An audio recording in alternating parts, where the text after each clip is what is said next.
What's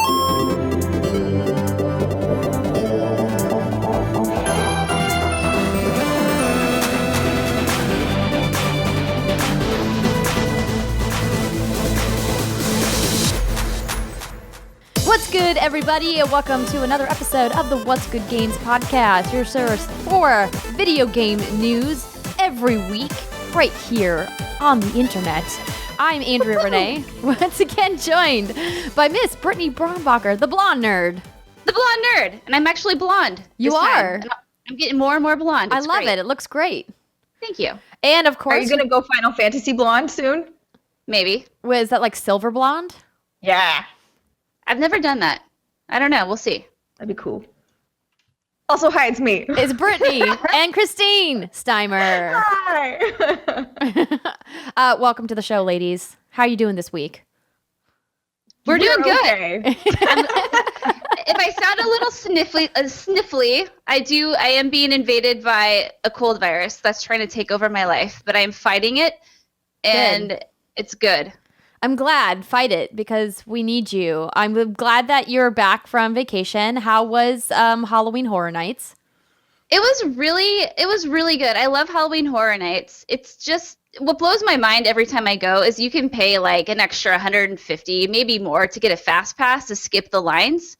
Because otherwise these lines are like 2 hours long, and if you pay the extra money, the lines cut down to 5 minutes. That's crazy. But the amount of people who stand in these lines, it blows my mind. And every year, it just it baffles me. Well, that's my takeaway. The ticket itself is pretty expensive, isn't it? Like $100 just to go?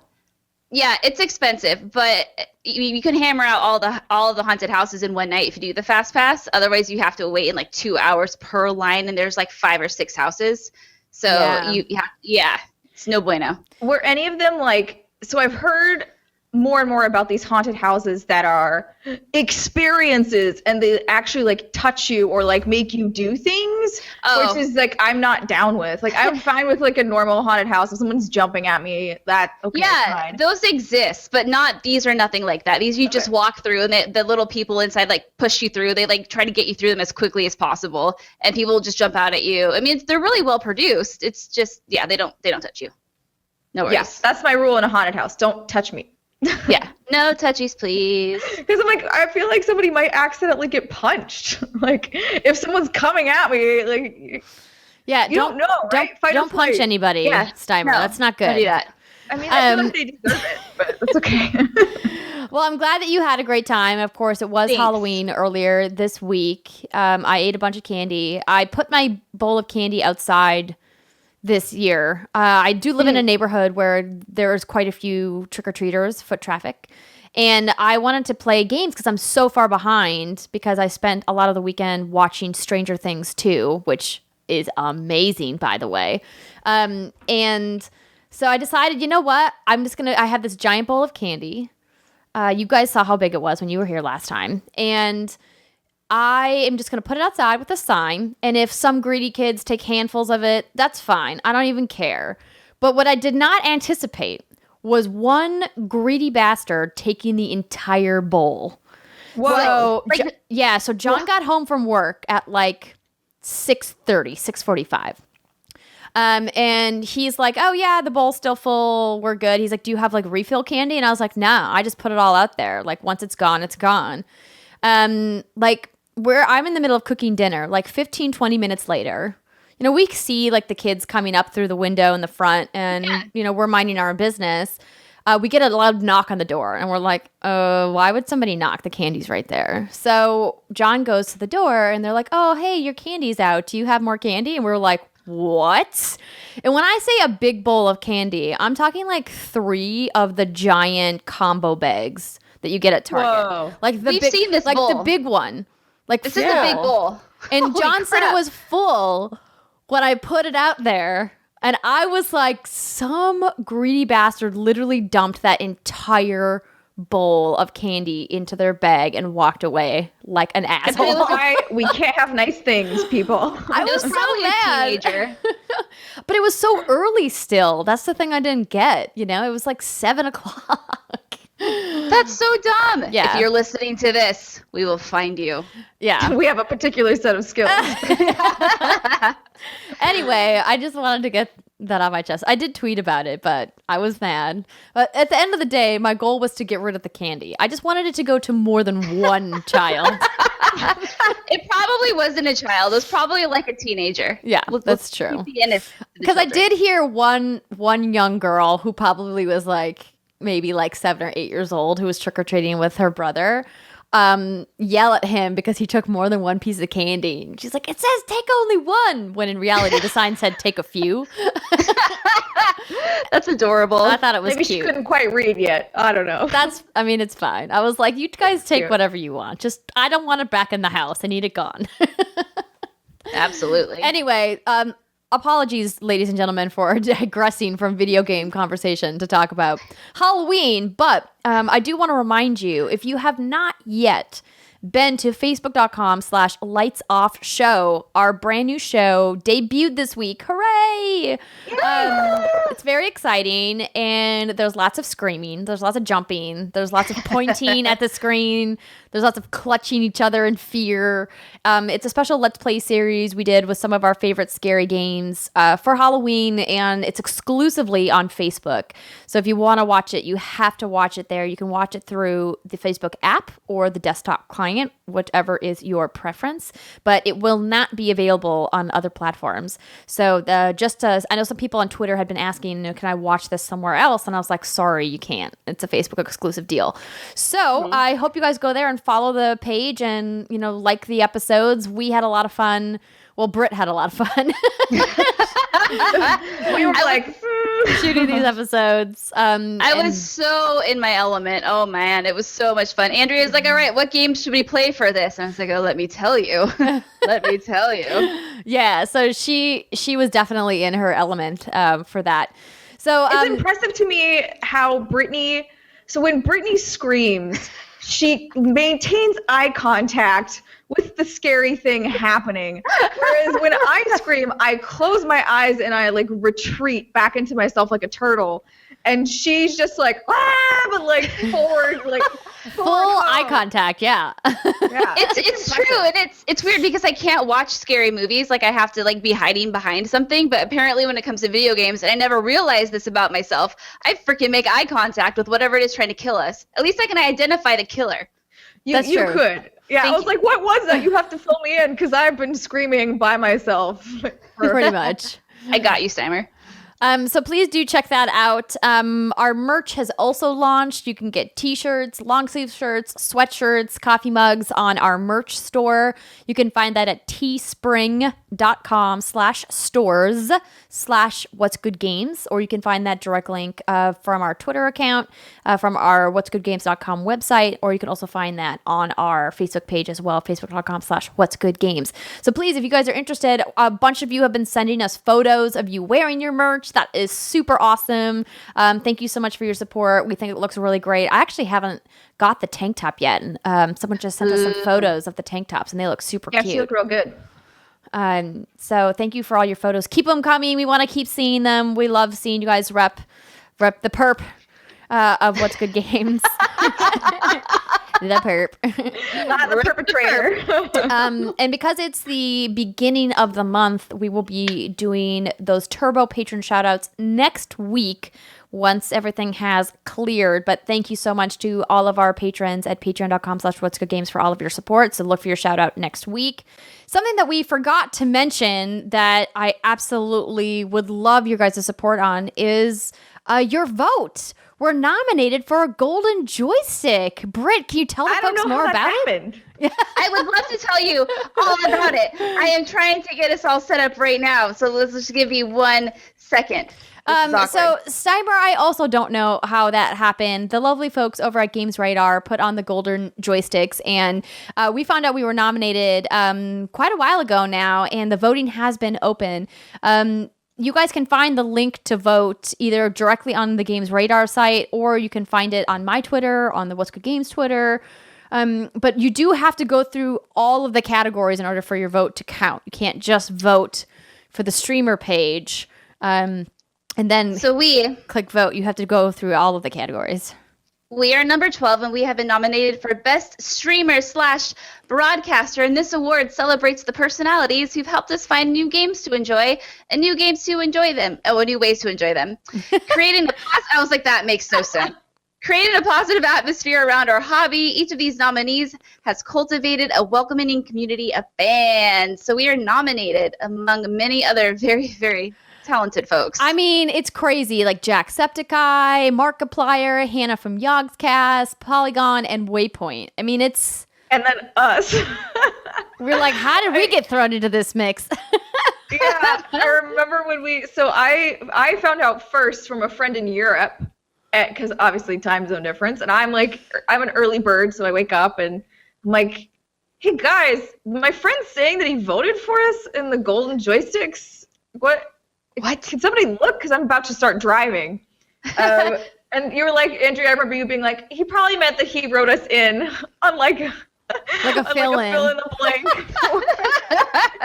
And then I asked him, I was like, is it a fill in the blank style? He was like, no, this is like a legitimate thing. And so we looked it up. We were like, holy crap. You were actually nominated. Yeah, so that was pretty cool. And we're super grateful to be nominated. Very humbling, of course, especially in our first year. But the voting closes very soon. I believe November 7th is the deadline. So if you guys are inclined, we would love your vote. I know up against those gigantic competitors, we probably don't stand much of a chance, but we're going to give it a fighting go, the old college try. So head on over again to gamesradar.com. You'll find the links. I believe they're just right on the homepage, right? I think so. So if you go to gamesradar.com/Golden Joystick Awards, it'll start you at the voting process. Oh, it says 3 days left to vote for your game of the year. What's that? That must be a different poll. But yeah, if you just go to their site, you can find it. It's great. So thank you so much, everybody, for your support. And that's cool. And who knows? Maybe we'll win. Woohoo! Probably not, but maybe. We'll try. There was quite a bit of news happening. So Paris Games Week is going on.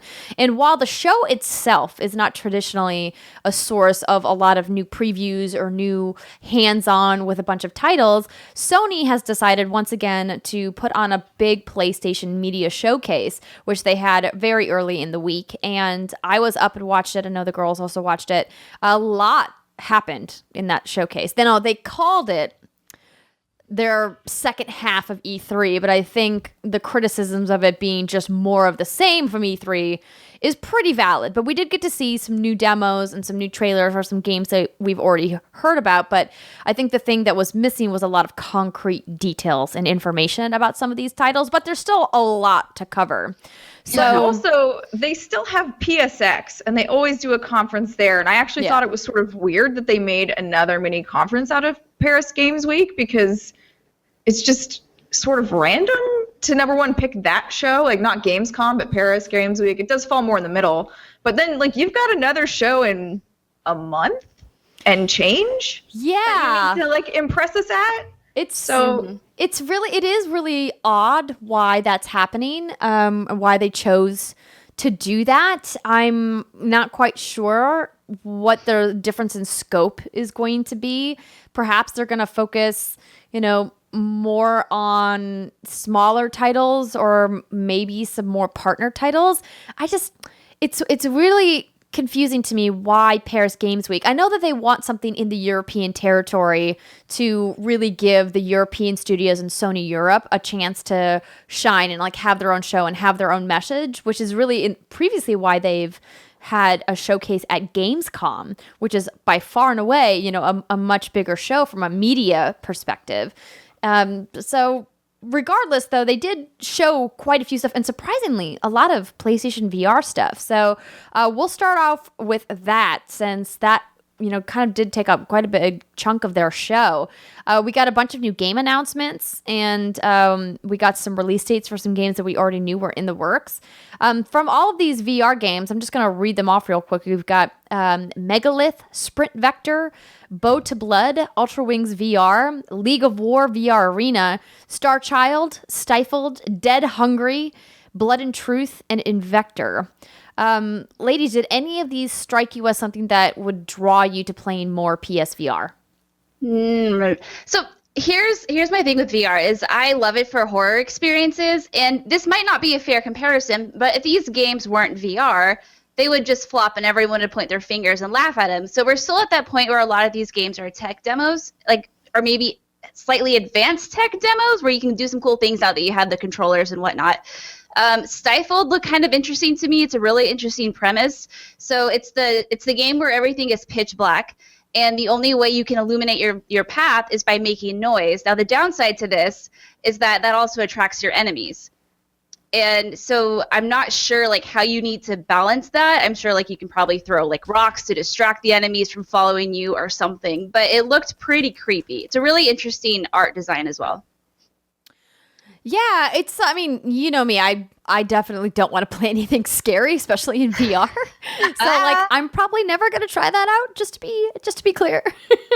I'll try. But I did think that some of these looked good. Obviously, Dead Hungry has been released already for Oculus, and now it's coming to PSVR. But I love Pixel Junk and the games that they make, so I definitely am looking forward to trying that. It felt somebody was talking about how it kind of looked like VR Overcooked. Yeah, I love it. You're just throwing hamburgers at these zombies. It's hilarious. And fries. Yeah, funny, exactly. Funny. So I thought that looked really neat. Steimer, was there a game that you thought looked intriguing?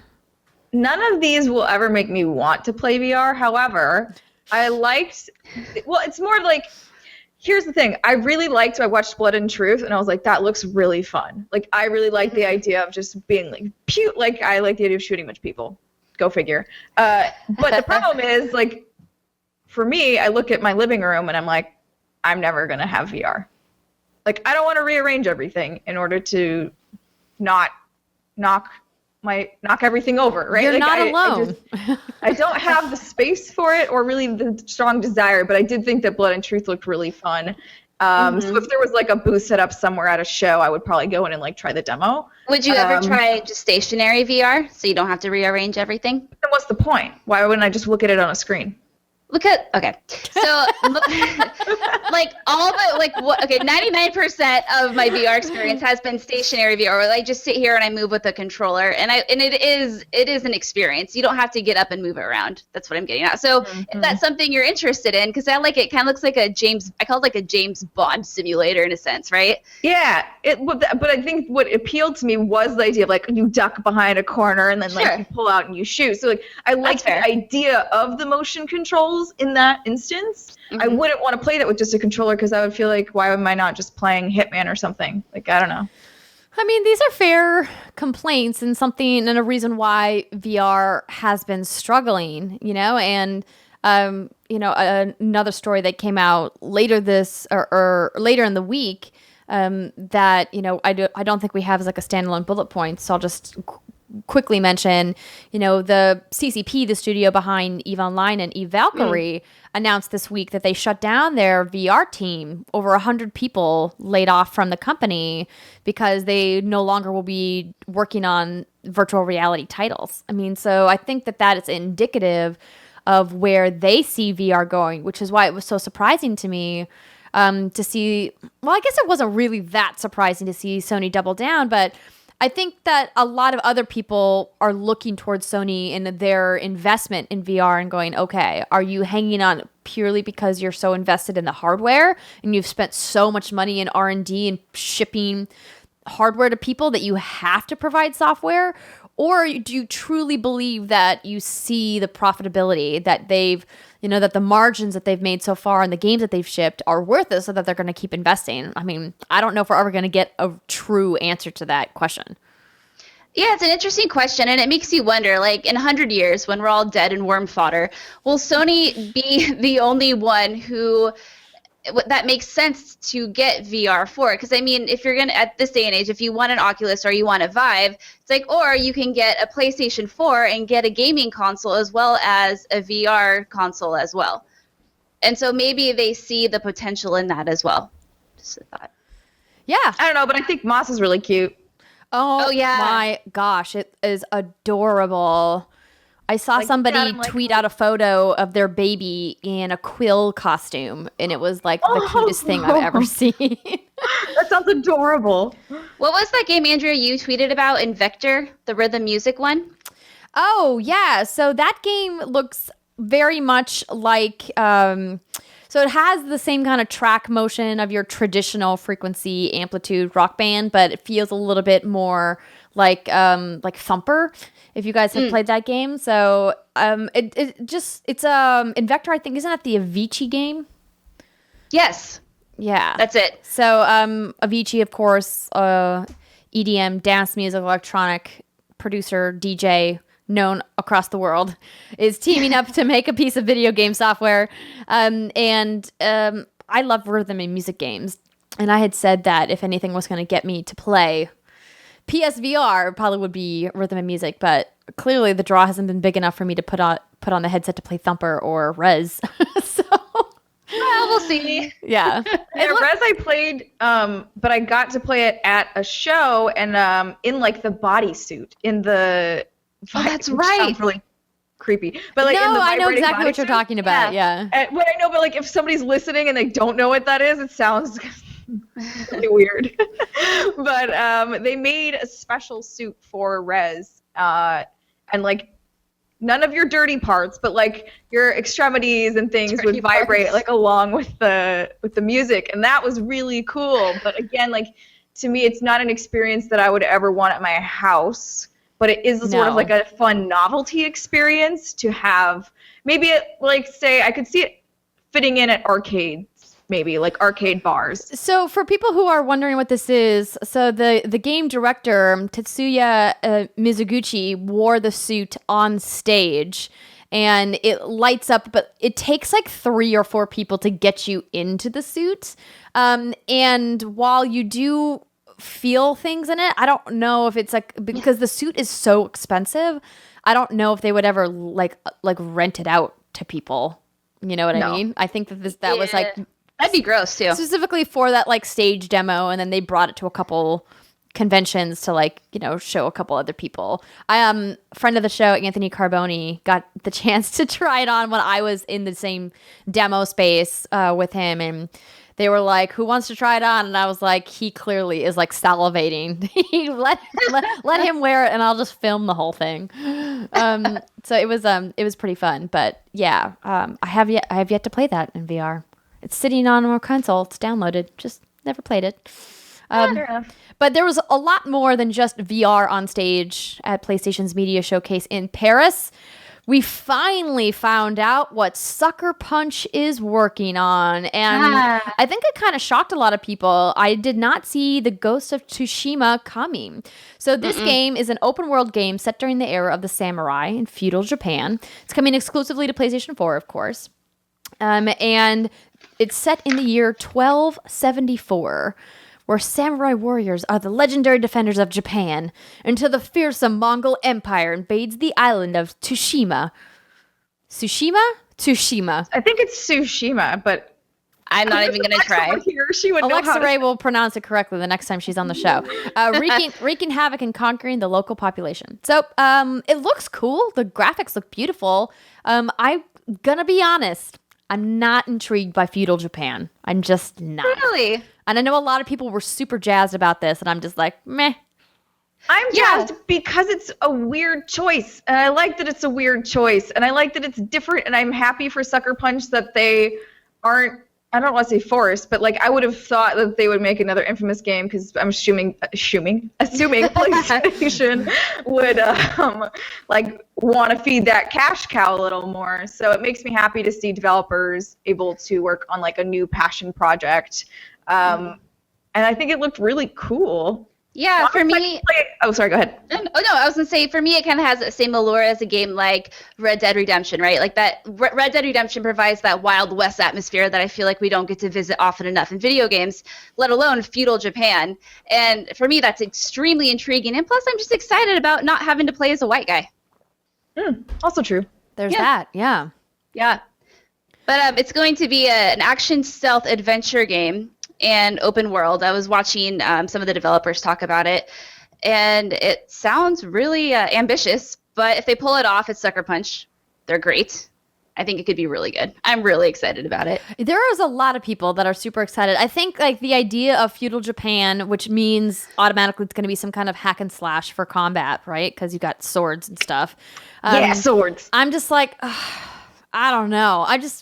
Not that the wind was let out of my sails, because I didn't have any expectations for what Sucker Punch was working on at all. But when I saw it, I was like, cool. That looks cool. It's definitely not on my most anticipated list. I would need to see something pretty impressive story-wise that would need to draw me in from a narrative perspective to really get me engaged in that. Because when it comes to like historical period piece stuff, I don't know why, but a lot of it isn't super intriguing to me. But which is why, I'm surprised that I'm really digging AC Origins as much as I am, which we'll talk about in the next segment. But yeah, Sucker Punch. They finally revealed their next game. I think I was most surprised this and then the Last of Us trailer that they were shown at Paris Games Week, because this reveal felt out of place to me at Paris Games Week. This should have been like a PSX. Yes, 100% agree. Yep. I also was surprised. We'll talk about Last of Us 2 in just a second and why I was surprised. But before we get to that, of course, Destiny 2, Curse of Osiris, the first expansion pack, we got to see a little bit of footage from that. Not a lot. Just like a little bit of a teaser. But we did get a release date, December 5th. That expansion is coming. I'm excited. So December was when they released the first expansion for Vanilla Destiny. And I cannot wait. What's good, Guardians? I said this before, but I've not forgotten about you. I did jump into the clan chat this week and was like, I'm coming back.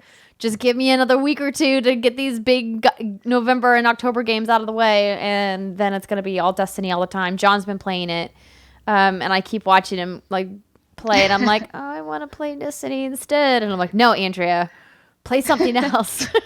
Do your job. Play something else. The thing that I know bugs me is that I'm like reading about, again, and this is why I always quit at the first expansion. Always. Because they're like, you see this carrot? Bump. And I'm like, that's just so annoying. And I know it's not it's not like a unique thing to their game by any means. Other games do this. But for some reason, it just feels more annoying when they do it. And I don't know why. And especially, like, they're talking about the character level is going to bump up to 25. I'm like, are you seriously going to make me level my stupid character more? Steimer, you know that to get to level 25 is not going to be hard. You're going to play through the story missions for the campaign, and bam, you're going to hit it. Don't want to do it. So how do you feel about Guild Wars expansions then? Guild Wars expansions do not boost the level. They don't boost the level? No. Oh, if I logged in today with my characters from level 80 from 2 years ago, I can still play the game. You can still play the game if you're lower level. You level up as you play the game. Yeah, but I'm saying Guild Wars does not bump the level cap, but they have a tiny gear grind, but it's a gear grind that you would barely notice unless you wanted to do raid content. And that's the only reason you would ever need the higher tier gear. If you want to just do regular stuff, you can have exotic gear and be fine, and you get exotic gear super easily at the beginning of the game. The grind in Guild Wars is all visual for the most part. Like, so you would that look really cool, take a long time to get. So you would prefer that they leave the level cap the same, just add more content. But they already. The reason that I'm bitching about my voice is going. The character level is that they already have a character. They already have this gate. This gate exists, and it's the light level. And that's why I find it weird that now they're like, well, now you need your character level, which, yes, to Andrea's point, will be super easy. But I'm like, really, why? Like, why are you bumping that? You're adding 2 gates. Why? ¿Por qué? Because they want to entice people with endgame progression to keep them in the game and keep them playing, and going up in levels is super satisfying, and it makes it feel like you're accomplishing something by playing instead of just staying at the same light level. Like, the grind is what keeps people coming back every week, right? Like the idea like you're grinding from like 299 to 302 to 305, like you're crawling up that ladder is, the addictive part of the game loop. So I'm laughing because what I just did the gun to the head thing for if you're only listening. The thing that is sorry, I feel like I've just Destiny. Are you though? Are you sorry? You. I don't believe love you. Destiny. I really, really do. I just find it. Oh, what I want to say is I saw that they had an update, and they were basically like I feel like they maybe made RNGesus nicer. Was kind of the gist of the update. And they were like, players will get more rewards for everything, essentially. And so I found that interesting. But what I would really like to see is I would like to see a chart of the player base from vanilla Destiny and like the comparison, basically. Like I want to see where people fell off in vanilla Destiny and see where they fell off in Destiny 2. I want to see if they improved at all or if they followed the exact same arc, because I have a gut feeling it's similar to the first. Okay, well, go ahead, Britt. No, I was going to ask what the hell this DLC is about. We haven't even talked, so I don't know. Yeah, so the DLC, the DLC. I'll read the little blurb here that we have. So, Ikora Ray, who is the Warlock Vanguard, set up the story of the Curse of Osiris, and she says, "While we have been fighting, an ancient gate has opened on Mercury. An army of past and future machines amasses. They intend to reshape the universe in their image, but there is one who has glimpsed this dark future. He was my mentor, Osiris, the most notorious guardian in Vanguard history. Once his dangerous ideas nearly destroyed us and he was banished. Now he has returned. But he will be a powerful ally. But will he be a powerful ally or bring us death? You are the one thing they have not foreseen. Go to Mercury and find Osiris. Time is not on our side." So exactly. So original Destiny, there was a PvP Crucible specialty match called the Trials of Osiris, where it was only available on weekends, and it was 3v3, and it was incredibly difficult, and you only got to go to Mercury if you won 9 consecutive matches in the Trials of Osiris. So only the most elite PvP players made it to Mercury, because it requires a lot of discipline and a lot of team coordination in order to be able to make it to Mercury. And now there are, they have said before Destiny 2 launched, they said that there was going to be more content on Mercury in addition to just the Crucible maps, which we see now. And so this is clearly it, right? There's going to be story content and set on Mercury. We're going to meet Osiris. We got to see Osiris in the trailer that debuted at Paris Games Week. And hopefully we'll get to have some conversations with the most notorious guardian in Vanguard history. Ooh. But I like how they're like, will he be a powerful ally or bring us death? And you're like, well, we're probably gonna fight him at some point. Yeah. Right? I can't imagine that he's gonna bring us cookies. Yeah, no. So in the expansion, you're going to explore Mercury and its mysterious infinite forest. There will be new story missions and adventures, new themed weapons, armor, and gear to earn, new cooperative activities, new competitive multiplayer arenas, and more. So it's the first of 2 planned pieces of downloadable content. Together, they comprise the game's $34.99 expansion pass. And the second add-on is scheduled to release next spring, much like House of Wolves released in the spring after. For Destiny. So I just heard you say House of Moles, and I know it's not that. House of Wolves. I know it's wolves, but I thought of what a funny name that would be for an expansion. But don't worry, House of Moles. No, that would be terrifying. Their teeth are so big. So let's move on from this, and we'll revisit Curse of Osiris, because I'm sure we'll be playing it in the weeks to come. So another big piece of news that we saw was a lengthy gameplay trailer from Detroit Become Human. So this was expected, given that Quantic is a European studio. I think they're in Paris, aren't they? Yes. So they revealed some pretty harrowing footage. So in the scenario in the trailer, you play this unknown protagonist, and you see this android Kara with this little girl Alice and her father, who is not a nice man. and he approaches Alice, and there's like a very terse conversation that happens, and it's clear that it's going to get violent, and there's a series of choices that you have to make about whether Kara intervenes and whether she doesn't. Does she run with the girl? Does she protect the girl? And it got to a place that made a lot of people uncomfortable. How did you ladies feel about this trailer? Well, I thought it was interesting. You were playing as Kara in this particular time. Okay, that's my mistake. And what I liked that they showed her because she was the initial droid or whatever. Like, she was the concept star that everybody I cried at that tech demo that they showed with her. Wasn't that like GDC 2012? Like, that was a while ago. Time ago. Yeah. Yeah. That was intense. So they like brought her back, and I was like, oh, hi. I don't know if it's like the same one, but similar idea.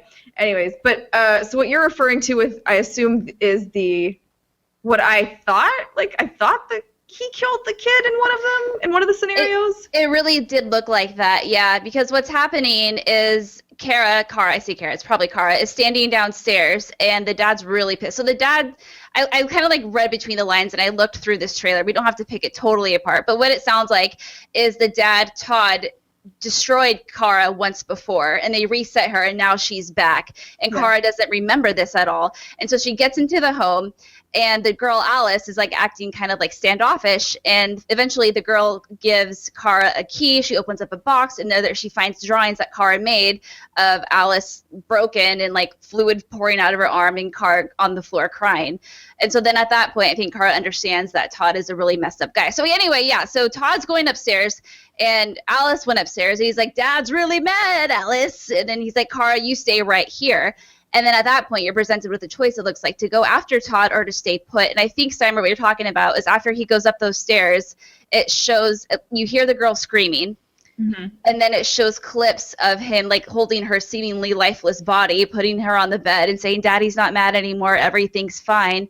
And then if you look, it looks like her eyes are open, but like dead open. It was really unsettling. Right. And oof. I guess for me, I'm used to this from David Cage, I suppose, because Heavy Rain could get so dark. It didn't necessarily, but there were some really heavy endings there. Oh, yeah. No pun intended. And like there's one where Ethan I think he hangs himself at the gravesite of if you just fail to save Sean, and he's like, oh, like, wow, okay, and like there's so many bad things that happen, and he doesn't. I think in video games, children tend to be like a sacred thing, and like nobody usually touches them or kills them. Like they usually are protected peoples, and David Cage just doesn't care, and I kind of respect that in a way, because what he wants to do is make you feel some sort of emotion and challenge you, and like with horrifying situations. And I think what I like most about these Detroit trailers is how they rewind it, and they're like, it could have been different, and they sort of give you a look at the branching storylines and how many there are. Yeah. It's kind of good. Like, this looks even worse in the sense than Heavy Rain of like how many different things could happen here. So I'm really, really eager to play this game. I think it looks fascinating. Yeah, it definitely was hard to watch because I think it touches on some very real scenarios. You have the father who's sitting at the table who says, you think it's my fault your fucking mother took off? That fucking whore walked out on me for a fucking accountant in front of his child who's like probably no older than like 9 or whatever she is. Yeah. And obviously he's abusive because he's broken Kara once before. And I mean, it made me feel uncomfortable, but not uncomfortable enough to the point where I was like, oh, this is terrible. They shouldn't have released this content. It made me uncomfortable, like, as I feel like a video game like this should. Yeah, it's a tough topic because I saw some people in my feed talking about how while it's okay for video games to tackle tough, serious subjects, they don't know how they feel about the gamification of something as serious as child abuse or domestic violence. The idea that you take something like hurting a child and give player choice as to whether they do or don't do it, and whether you put it in the frame of it being a game, and what the notion of a game means, and how that just is really unsettling and didn't sit well with a lot of people, and how they're going to have to kind of come to grips with, like, is this okay? Am I okay with it? Are we like kind of giving a pass because it's David Cage and he kind of is a little crazy and has explored really dark themes before? Or do we collectively, as an industry, need to say, hey, we have to draw the line somewhere as to what is and is not appropriate in interactive entertainment? I wholly disagree, because I think either games are art or they aren't. So you can't have it both ways. You can't want to celebrate and say that games are beautiful and artistic and then be like, but by the way, we want to censor you because we're uncomfortable with this theme. No, you don't get to do that. So either you take it all and you say it's art, and maybe if you don't like the thing, don't buy the thing, and don't, you don't have to buy this game, and you don't have to play these scenes, you don't have to watch this. But you can't just like flip it around and be like, well, now like we're all gonna grab our pitchforks and go to Paris and like yell at David Cage. It was interesting because we're going to talk about Naughty Dog in The Last of Us 2, which also had a lot of controversial stuff in that trailer as well. But talking about being controversial and touching on very serious themes. Danny O'Dwyer had been tweeting about The Last of Us with some people talking about, what is and is not okay to show in marketing materials specifically. So I think, when we frame it as that versus just content in games, because I agree with you, Steimer, I don't think censorship should come into play. I think people should be able to express themselves as part of the beauty of the freedom of speech liberties that we have here in the United States. It's like, I might not agree with how you're expressing yourself, but I believe in your right to express yourself how you see fit. I can, as a consumer, choose not to witness or buy that expression from you, but I'm not going to take away your right to still create that expression. However, things that are on stage used as marketing materials specifically to promote the sale of a game, do you think that belongs in a different category? I'm pretty sure the ESRB still has to clear all that stuff. They do. So we already have someone watching. But it said rating pending, and there's no way that any game with a rating pending rating, or even with a no rating, would ever make it into a store shelf anywhere. Oh, sure. Yeah. But my point is, like, I'm just remembering at some of the places I worked before, and even if the game hadn't quite received its rating yet, they would still clear some of the trailers. And they would make edits. They would be like, that's too much blood. You can't show that. So I think, and now I don't know how this specific. My question, works. Steimer, isn't about whether the ESRB cleared it or not, because they'll clear things and put adults only rating on it, right? Sure. I'm talking about the ethical implications of using incredibly disturbing and morally ambiguous scenes and content as marketing material for your game. I mean, it's an interesting question. I don't really know how to answer it because I didn't find this that disturbing when compared to The Last of Us. Right, so let's talk about that. Let's talk about The Last of Us 2. So at first, I did not know this was The Last of Us 2, like many people out there. I thought this was Days Gone, for sure. Because I, like most of us out there, know that The Last of Us 2 is still quite a ways away from release. So I did not anticipate them showing such a lengthy gameplay demo. Now, it didn't seem like a live demo. It seemed like a very choreographed, like CGI demo to me. So I don't think that this would be gameplay. This seems like a cutscene. It's definitely an in-game cutscene, for sure. In the scene, if you guys have not watched it yet, we see two people dragging a third person by the arms into a camp and kind of throwing them down like they're a prisoner or they're going to be interrogated. And there's like a back and forth. There's a woman hanging, and there's a woman who's kind of overseeing the interrogation. She's got a knife. She goes to make a move to like cut the woman that's hanging like in the stomach. And there's like some fan theories that this is potentially Ellie's mother, and that's why they're going to cut into her. Mm-hmm. And I don't know, like how I haven't gone super deep down that fan theory rabbit hole, but there are definitely lots of Reddit threads if you're interested in checking that out. And then the girl on the ground is really where it got super violent. So she essentially, she says, clip her wings. And I thought that this was going to be some kind of supernatural thing. Instead, like literally, they meant it as like, no, like break her arms off of her body, which was really horrifying to watch. Because listen, there's a lot of violence in video games. We know this. We play a lot of violent video games together. But the level of brutality shown in this trailer is something that I'm very unaccustomed to seeing, even though I play a lot of shooters and I shoot a lot of people and murder a lot of people in video games. But something about it, and I think obviously it's a testament to Naughty Dog's ability to humanize stories and really make you feel emotions and have like a connection with what's happening on screen. But I really didn't like it. I didn't like it at all. I didn't like that it was on stage. I didn't like that there was no like secondary warning, that there was a warning way at the top of the show that somebody told me about that said like there will be mature content shown, but to go through and watch things like Loco Roco 2, you know, and never be prepared for this coming. Brittany, how did you feel when you watched this? So I had a feeling it was The Last of Us from the beginning, especially when she said clip her wings, Firefly is what came to my mind. That's an interesting one. So the first time I watched the trailer, I was hopped up on cold meds. And I was like, maybe that's why it didn't affect me. Because I was like, it was brutal, sure, but it didn't make me like feel sick or ill or like other things I had heard people say. So I rewatched it again today when I was not hopped up on cold meds. And I have to say, like, it was disturbing to watch, but I don't see an issue with it. And that could be because I didn't know, but I had assumed it was The Last of Us from the beginning. And so I know the world of The Last of Us. It's very like fucked up. You know, there's a lot of bad things going on. And typically with these apocalyptic settings, there's always cults.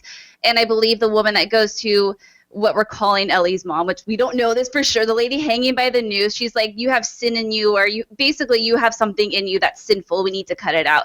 And that's just kind of something that happens in the horror apocalyptic fiction. It's just a thing. So I'm accustomed to it. And I didn't feel disturbed by it. Like, some people were upset that they were women, but I'm like, these women are badass. This woman hanging from the noose is like doing everything she can to stay alive and fight for her life. The other woman who was dragged in second spit in the other lady's face, and she got one of her arms like brutally hurt, whatever you want to call it.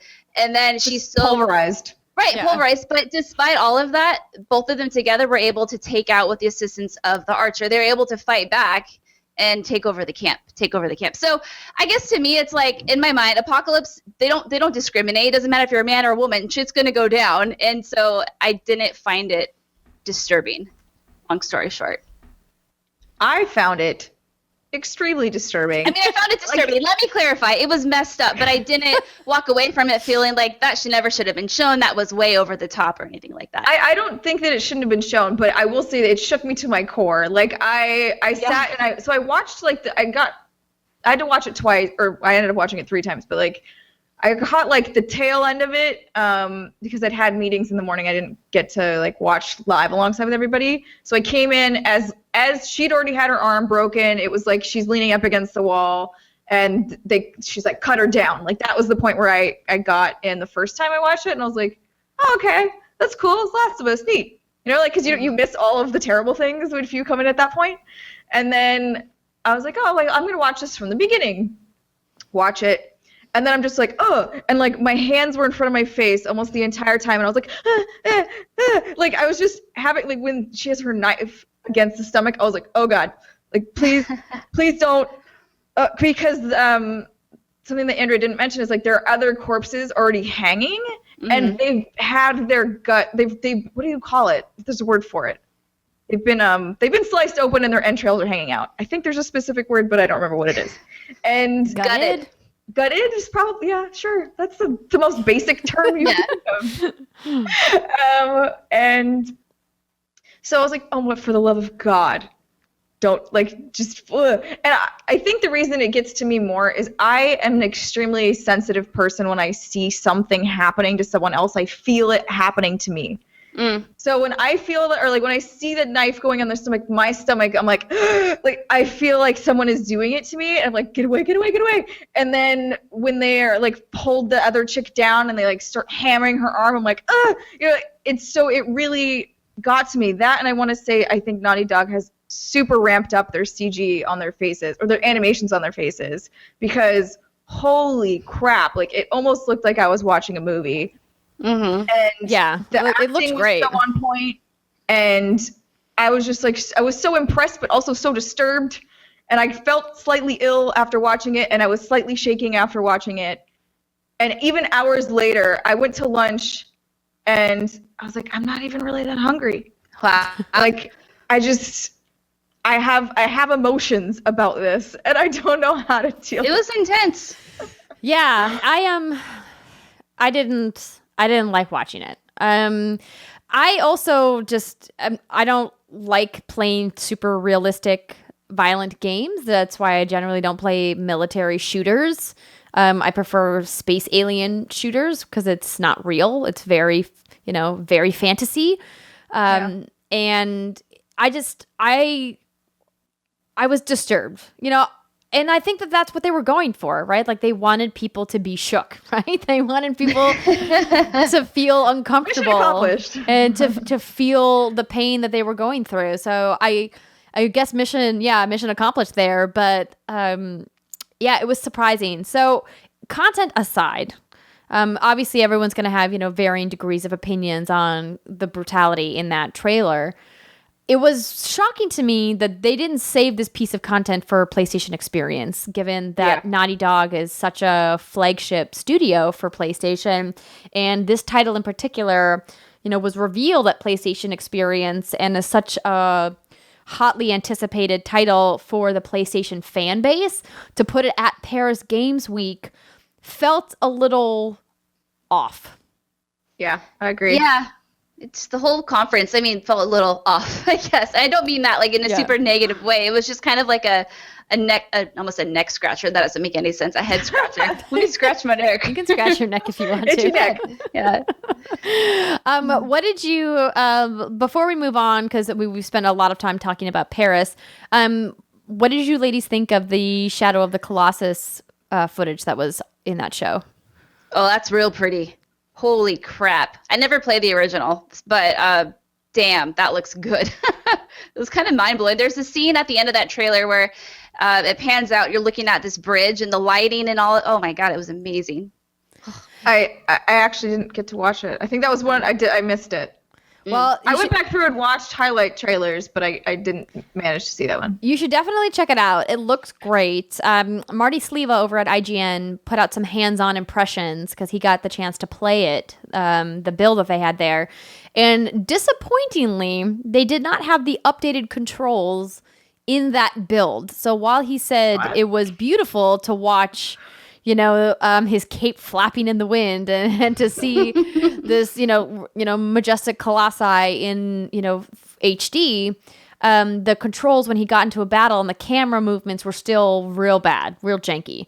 And Shuhei Yoshida has insisted that there will be updated controls in the game.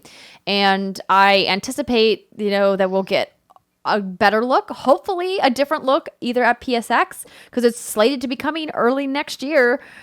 So I don't know how much more time they have to show another demo, but the idea that they would put out a demo relatively close to launch with less than, 3-4 months to go, is kind of weird to me. Weird? Yeah, like why would you show something so beautiful with janky controls? Like why did you do that?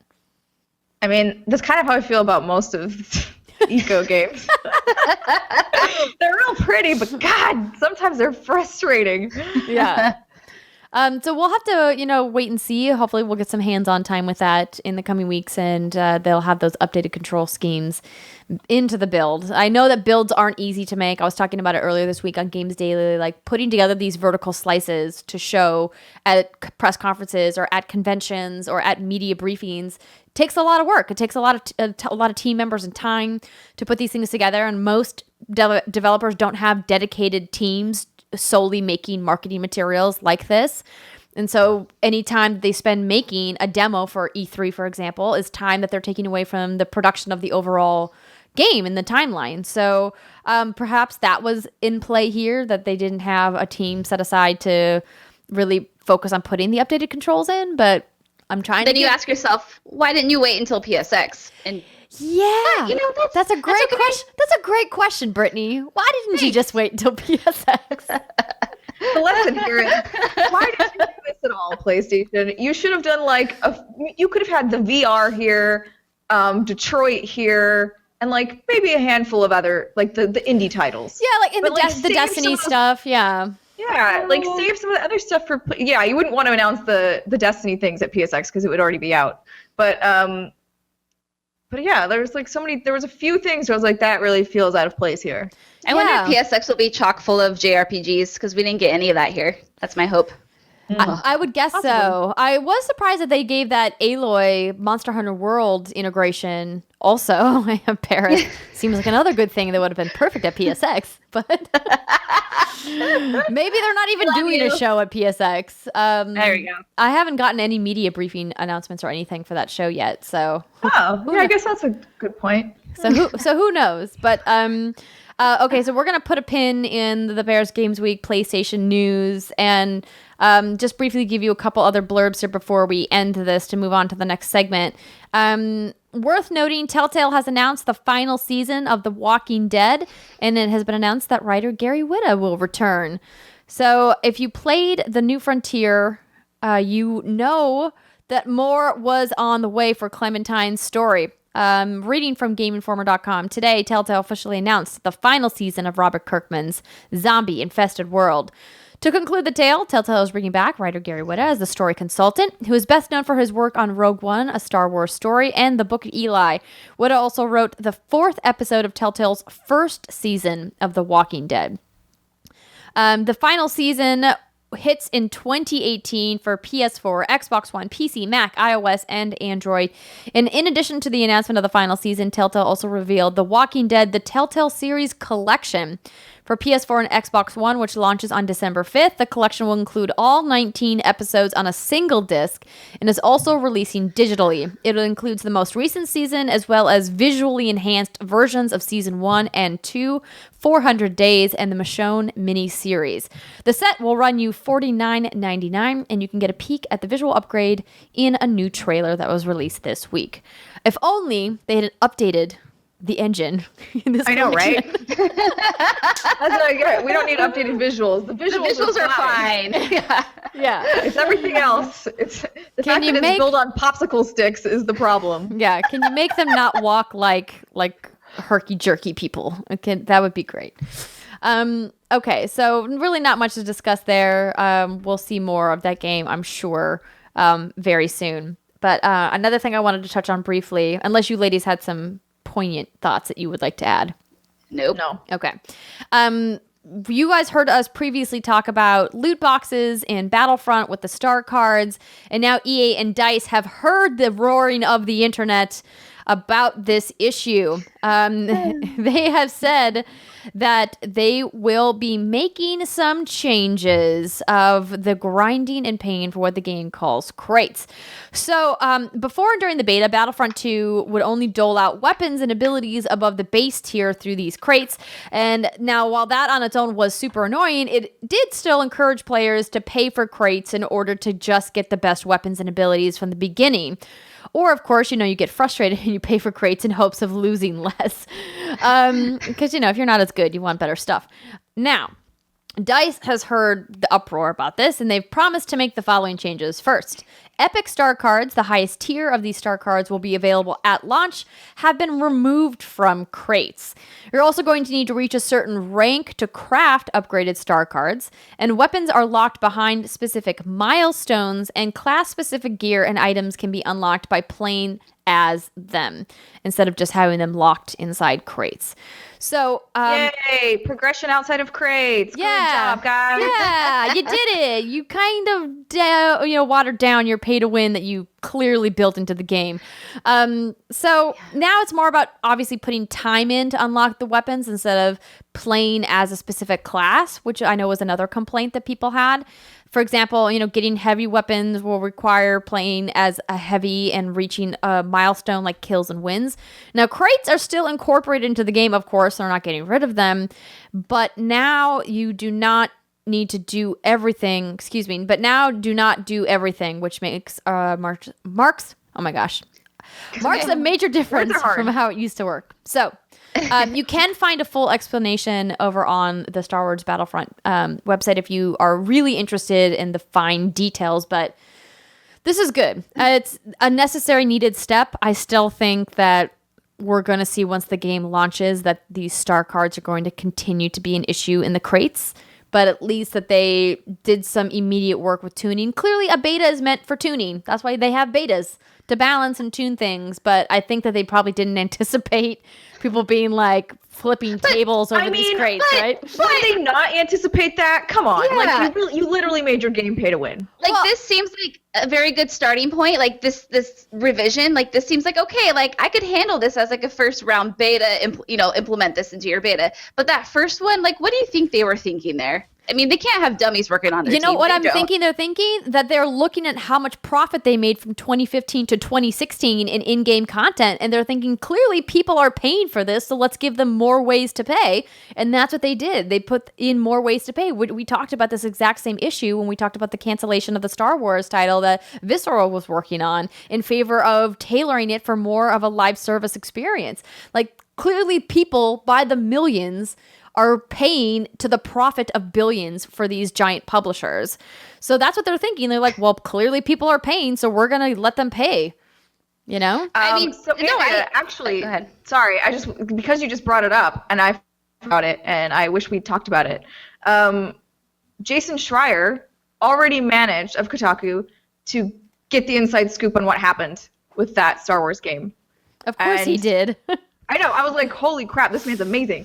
And it was sort of what we had speculated in that, I'd mentioned, like, if you're missing your milestones, if you're not quite hitting deadlines, like, the team isn't doing what it needs to do, like, you're what do you expect, right? And so what was fascinating, the knowledge I didn't have was how small Visceral had become over the years.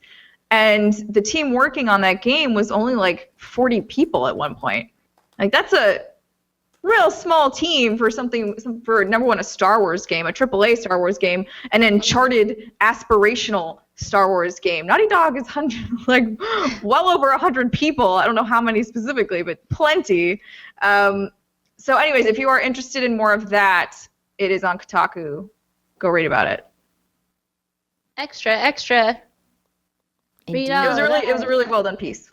Yeah, he gets the scoops. Cool. So now you know they're making tweaks and changes to Battlefront 2, which is coming out in like 3 weeks. I'm excited to play. That campaign looks good.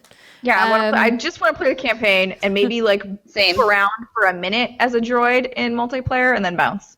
And then you're like, and get utterly destroyed. I really just want to walk around and I want to go boop, boop, boop, boop, boop, boop, and then I'm going to get killed and then I'm going to leave. Yeah. Pretty much. So we'll have to maybe make that a stream then, Steimer, so you can boop around for the peoples to watch. More than happy to do that. Okay. That's all the news we're going to talk about this week. I know we missed a couple stories, but this segment has ran extremely long. That's what she said. Yes. Yes, I have the pillow here. Please hold the pillow up. Yeah. When we come back after the break, we have games to talk about because there are so many games to play right now.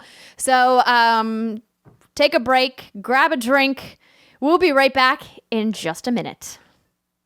This episode of the What's Good Games podcast is brought to you by TakeThis.org.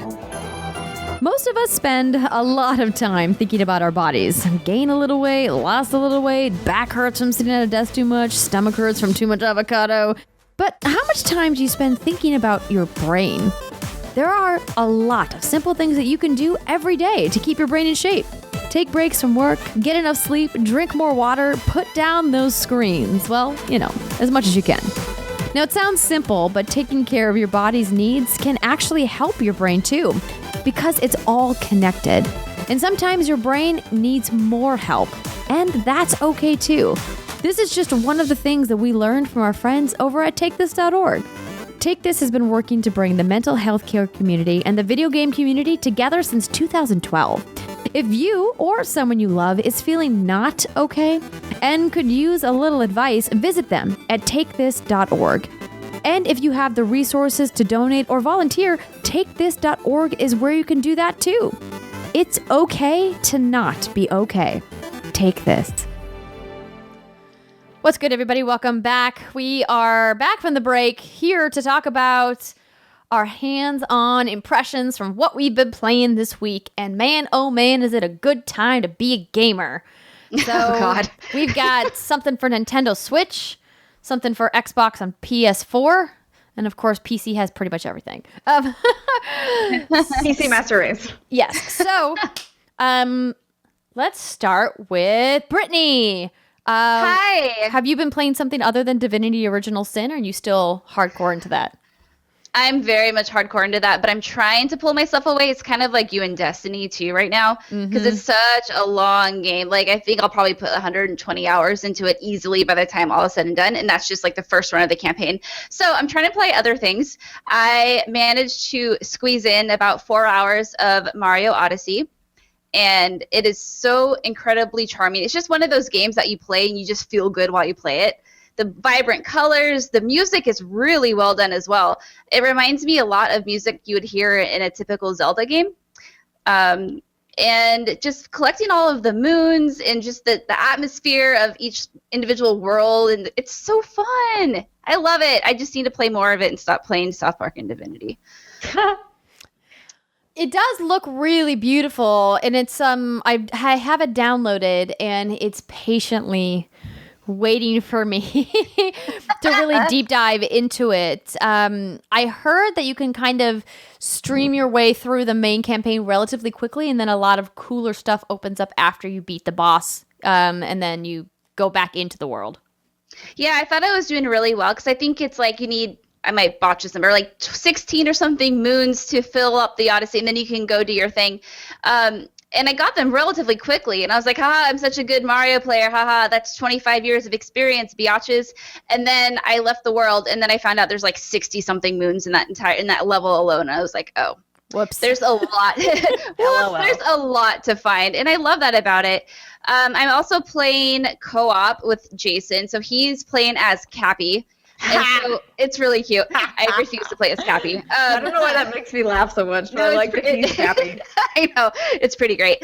And so what he does is he controls Cappy, and he is able to basically, like, if you're Mario, you push, I think it's Y, and you throw Cappy, and he spins around, and you can do all these things. So he controls all of that. So all I can do is essentially jump and ground pound guys and do all, like, the wall kicks and stuff like that. But I can't physically, like, throw anything. And he possesses the enemies for me. And I can see how it could be a frustrating experience, but we play so similar that we're just kind of in sync, so we really enjoy it. It would be great to play if you have like a little kid. I mean, it can't really screw you over too much, but if you're kind of like super hardcore serious, like I want to play Mario, don't play with someone else. You have to just like find the right person to play with. But it's really enjoyable. It's really cute. Yeah, I got to play only a couple hours today, and I was a cranky pants today. So I was, for whatever reason, I was just like, you know what? I'm going to download Mario, because of all of the games, this is probably the one that's going to make me feel better about life. And it was nice because it was relaxing in that it wasn't overly difficult.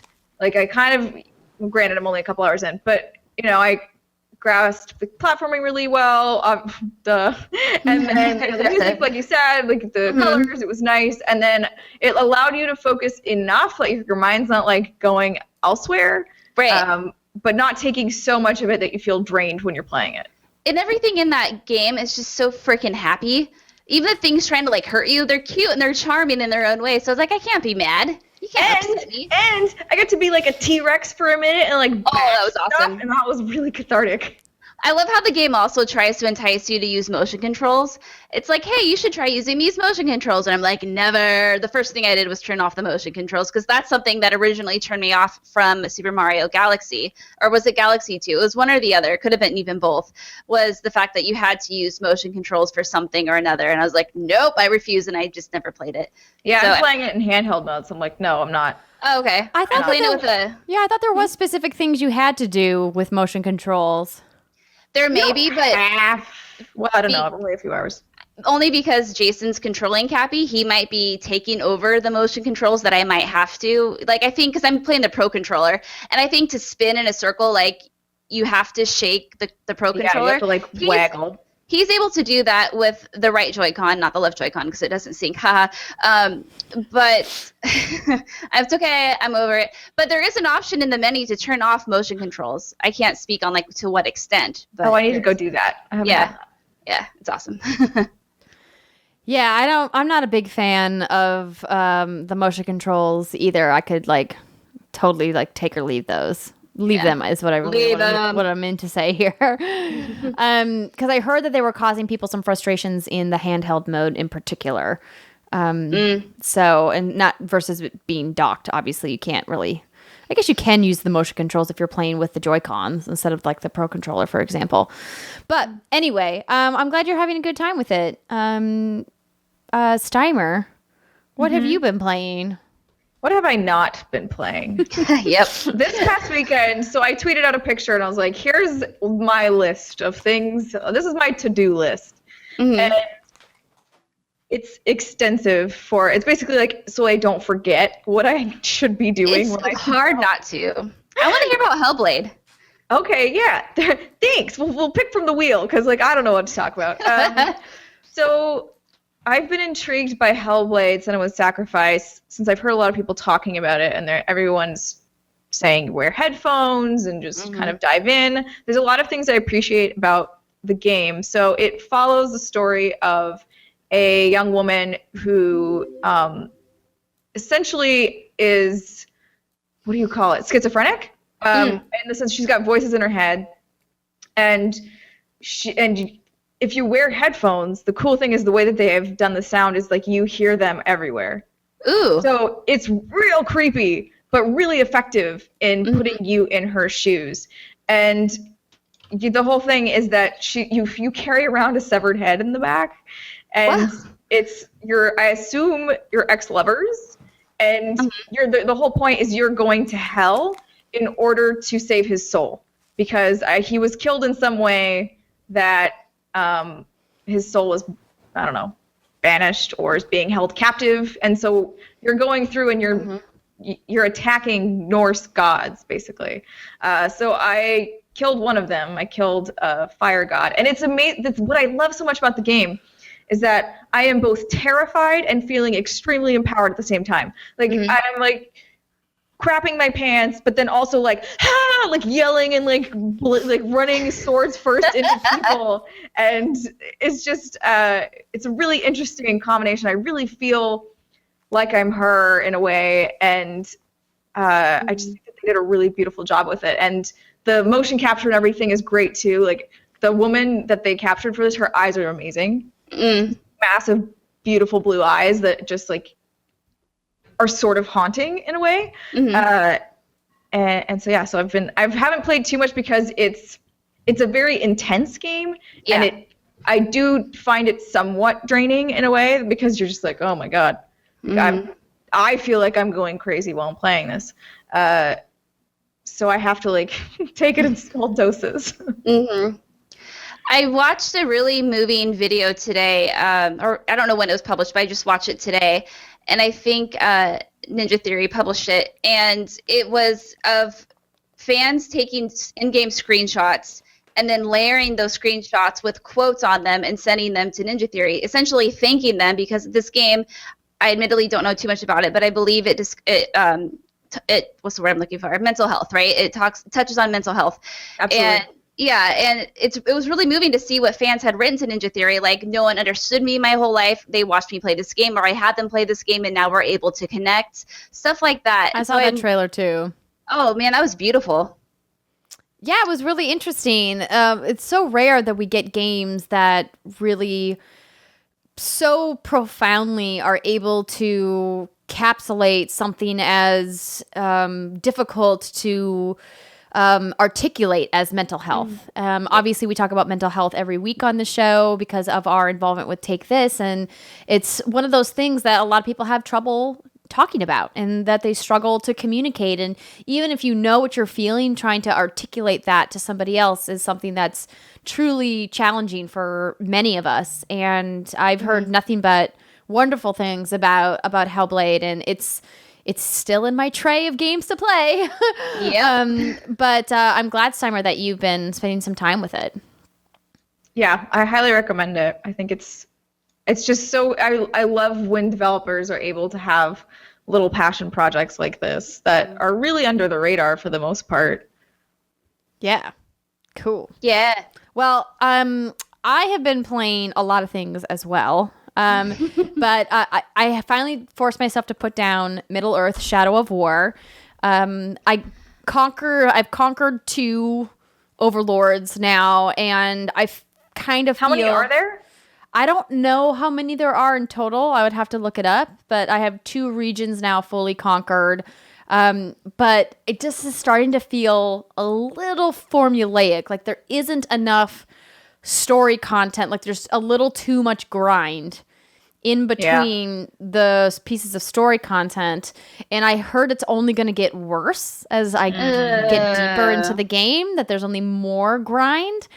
And that's disappointing. I was really pleased with how visually different some of the regions look. I think the level design is really fantastic, and I still am having a lot of fun playing that game. But considering how much else I need to play, I was like, you know what? I'm just going to put this down for a little bit, and I'm going to pick up Assassin's Creed Origins. So this has been one of my other very anticipated games. I've said many times in the show that I am a gigantic Assassin's Creed fan and that I've been a fan of the franchise for a really long time. And so I was really pumped to play as Bayek because I think that he's a very different kind of assassin. So far, he seems, his personality hasn't really shown quite yet. I just made it to Alexandria, so I'm clearly very early in the game. I have a long way to go, but I'm really enjoying the artistic design, the world building, how it really truly feels authentic. Things that I've talked to you guys about previously when we've been to preview events for Assassin's Creed. I do love the system of progression now that I finally get to choose, because in a lot of these events that we go to, we don't really get to choose in the progression tree. They'll usually give you a few points to play with, but they'll tend to build out certain things for you because they're like, we want you to see this specific feature of the game, and so they'll kind of pre-build it. But I like being able to build it myself and kind of play my assassin the way that I want to.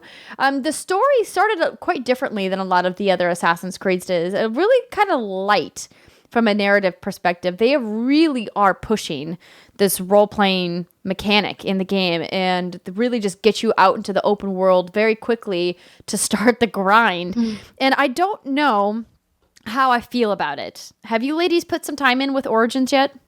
Have you heard of loot boxes and loot chests, Andrea? They will solve all of your problems. Oh, no. Britt, no. No, I mean, listen, so this is not the first Assassin's Creed that has had microtransactions for items in single player. Like, they've been in Assassin's Creed for quite some time, but they aren't the same type of loot boxes that you get in other games where there's like a roll. You pay for in-game currency, and then you use that currency to buy specific items. And that I don't have a problem with, because that allows me to pick and choose exactly which weapon I want, which outfit I want, and it's not like me paying money to like randomly get something that I don't want, I'm not going to use. And that is why I'm okay with it, because I don't need to buy that currency to get that special mace or to get that special bow. But if I want that special mace, I can do it. I can pay the extra money and get it. And that's the difference here between what we're seeing in the loot boxes in Shadow of War, for example. I finally got to a point where I understood what those special orcs are for. even though I feel like they're kind of wasteful because they rolled at a much lower level than I needed them to be. And then when they showed up, they were like 10 levels below the dude that they were facing off against. And I was like, this seems pointless. I don't, that seems what's weird. What's happening here? Yeah. But I'm tempted to buy some in-game currency in Assassin's Creed to get some cool gear. But what I love about Ubisoft is the Ubi Play, and a lot of people forget that they have this. So when you're logged into your Ubi Play account and you're playing random Ubisoft games, you earn these Ubi Play credits, and then you can spend those credits through the Ubi Play hub to unlock specific things in specific games. In Assassin's Creed, for example, I got to unlock an Altair outfit. I got to unlock an Ezio outfit, and there's a whole bunch of different weapons that you can unlock with your UB play points. And a lot of times I forget that I have like a whole grip of those points that I can spend on stuff. And I like that they reward people for playing their games and say, hey, you don't necessarily need to spend money. You just have to play our games. Obviously, you need to spend money to play the games because they don't have free-to-play games. But that being said, I think it's a nice complement to all of the in-game microtransactions we're seeing in AAA experiences these days for a publisher like Ubisoft to say, hey, we know that you spend money on our games. We're going to reward you by giving you credits for playing the game and getting certain milestones in each of our games that you can then take to this online marketplace and buy in-game items to help complement your experience. And just as a reminder, because I always forget that I have these points, which is why I have so many of them now. But you can, sign up for a free email account and start earning points and then buy in-game items, buy special weapons and outfits and things like that for Bayek in Assassin's Creed Origins. But yeah, I'm having a great time with it. I like that the map isn't super overwhelming. Like, are you joking me? Because I was just about to ask, like, size-wise, yes, it's big, but I mean, it's not as dense. There's not as much like there's not as many little icons on the map as there have been in previous. At least not yet for me. Well, so this was the moment. Are you joking? No, because I started playing this game, and I'm not usually an Assassin's Creed person. I haven't really played one in a very long time.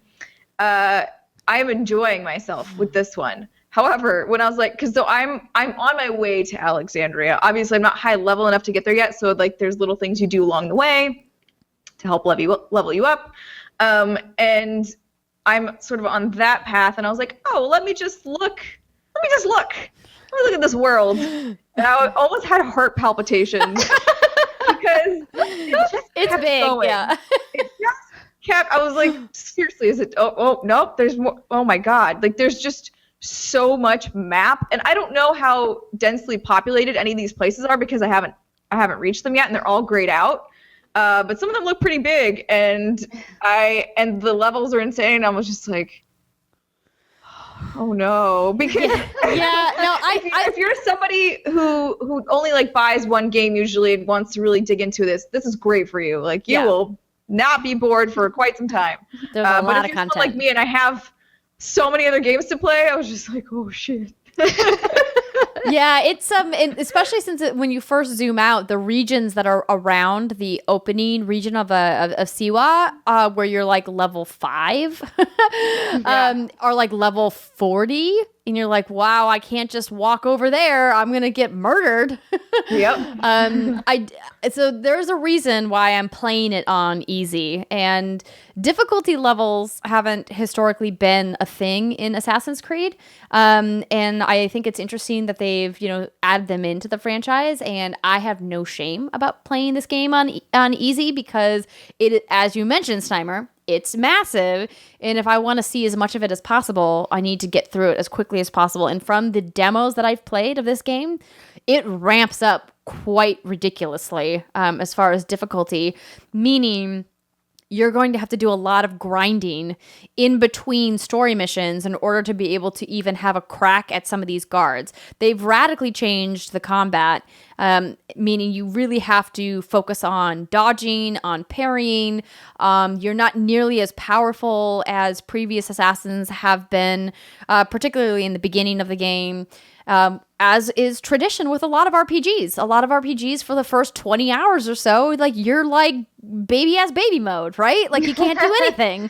And that is really obvious here, and it's such a departure from the Assassin's Creed series that it kind of took me aback, you know. And I've talked to some other people that are playing, and they really don't like it. They're like, this is not what I want from an Assassin's Creed game. I want to feel powerful. I want to feel like I'm a badass, and I don't. And I said, just stick with it. Like all RPGs, you got to get over that one hump. And then once you're in it, the progression starts to feel a little bit more rewarding. You start to feel more powerful. Your weapons and gear starts to feel a little bit more meaningful. But that's where I'm at. I think I'm getting close to that cusp where I'm like over that hump. But until then, I'm keeping it on easy mode. I'm still playing. The only thing that I've bumped down to easy, I normally just play on normal, and I'm playing Assassins on normal currently. If it gets too like annoying, I will bump it down. But it's Wolfenstein. Oh yeah. I followed suit on you with like what you did, Andrea, and I was just like, you know what? I just looked at the list of things I had to do, and went, I'm fine having my bonnet and my binky. Yep. Bring it on. And I've had a great time with it. Mm-hmm. I'm having a great time in Wolfenstein. And I don't know that I would if I was playing it on a harder mode. It's tricky because certain games, admittedly, I haven't picked up Horizon in a very long time, and I'm very ashamed of that. But that game, I enjoy the combat so much that I don't mind playing. That has difficulty modes, right? I'm not just pulling this out of my ass. Okay. I don't remember. It's been a long time. I'm pretty sure it is. Let me look. I'm pretty sure. Yeah, look. I don't mind a game like that where the combat is really compelling. It's really fun, and it does require some like strategy that's not too difficult. I don't mind playing on normal mode, but if it's something that I'm in it for the story, like Assassin's Creed, I'll definitely do easy. South Park, I even bumped that down to easy, not because the combat's hard, but because I'm playing South Park more for the story, and the combat isn't like super amazing enough to the point where I'm like, I need to like get super strategic with this. It's like, no, this is a South Park game. But I feel like even playing that on normal, because I'm still playing it too, is basically easy mode. I don't know, maybe it's just because we play a lot of turn-based RPGs, so it's like, all right. You're right. Normal on South Park is easy, but easy. when you bump it down to easy, they don't need as many hits to go down, so it goes quicker. Okay, it just like lowers their health pool, basically. Basically, yeah. That's my understanding. Yes, there are difficulty modes in Horizon. Cool. You were not wrong about that.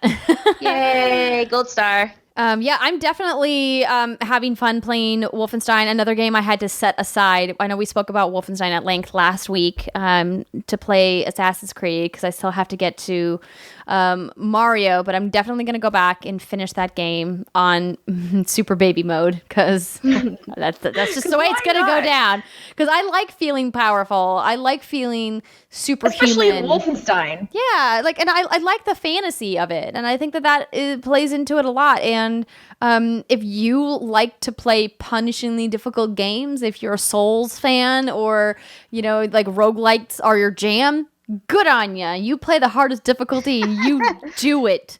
I'll give you a clap on the back and a round of applause, but it's not for me.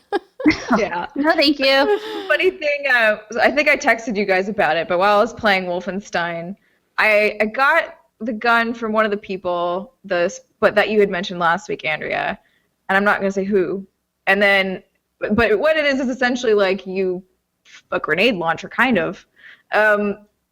But it's gas cans instead of like an actual grenade. But whatever, it explodes. It makes things explode in a really satisfying way.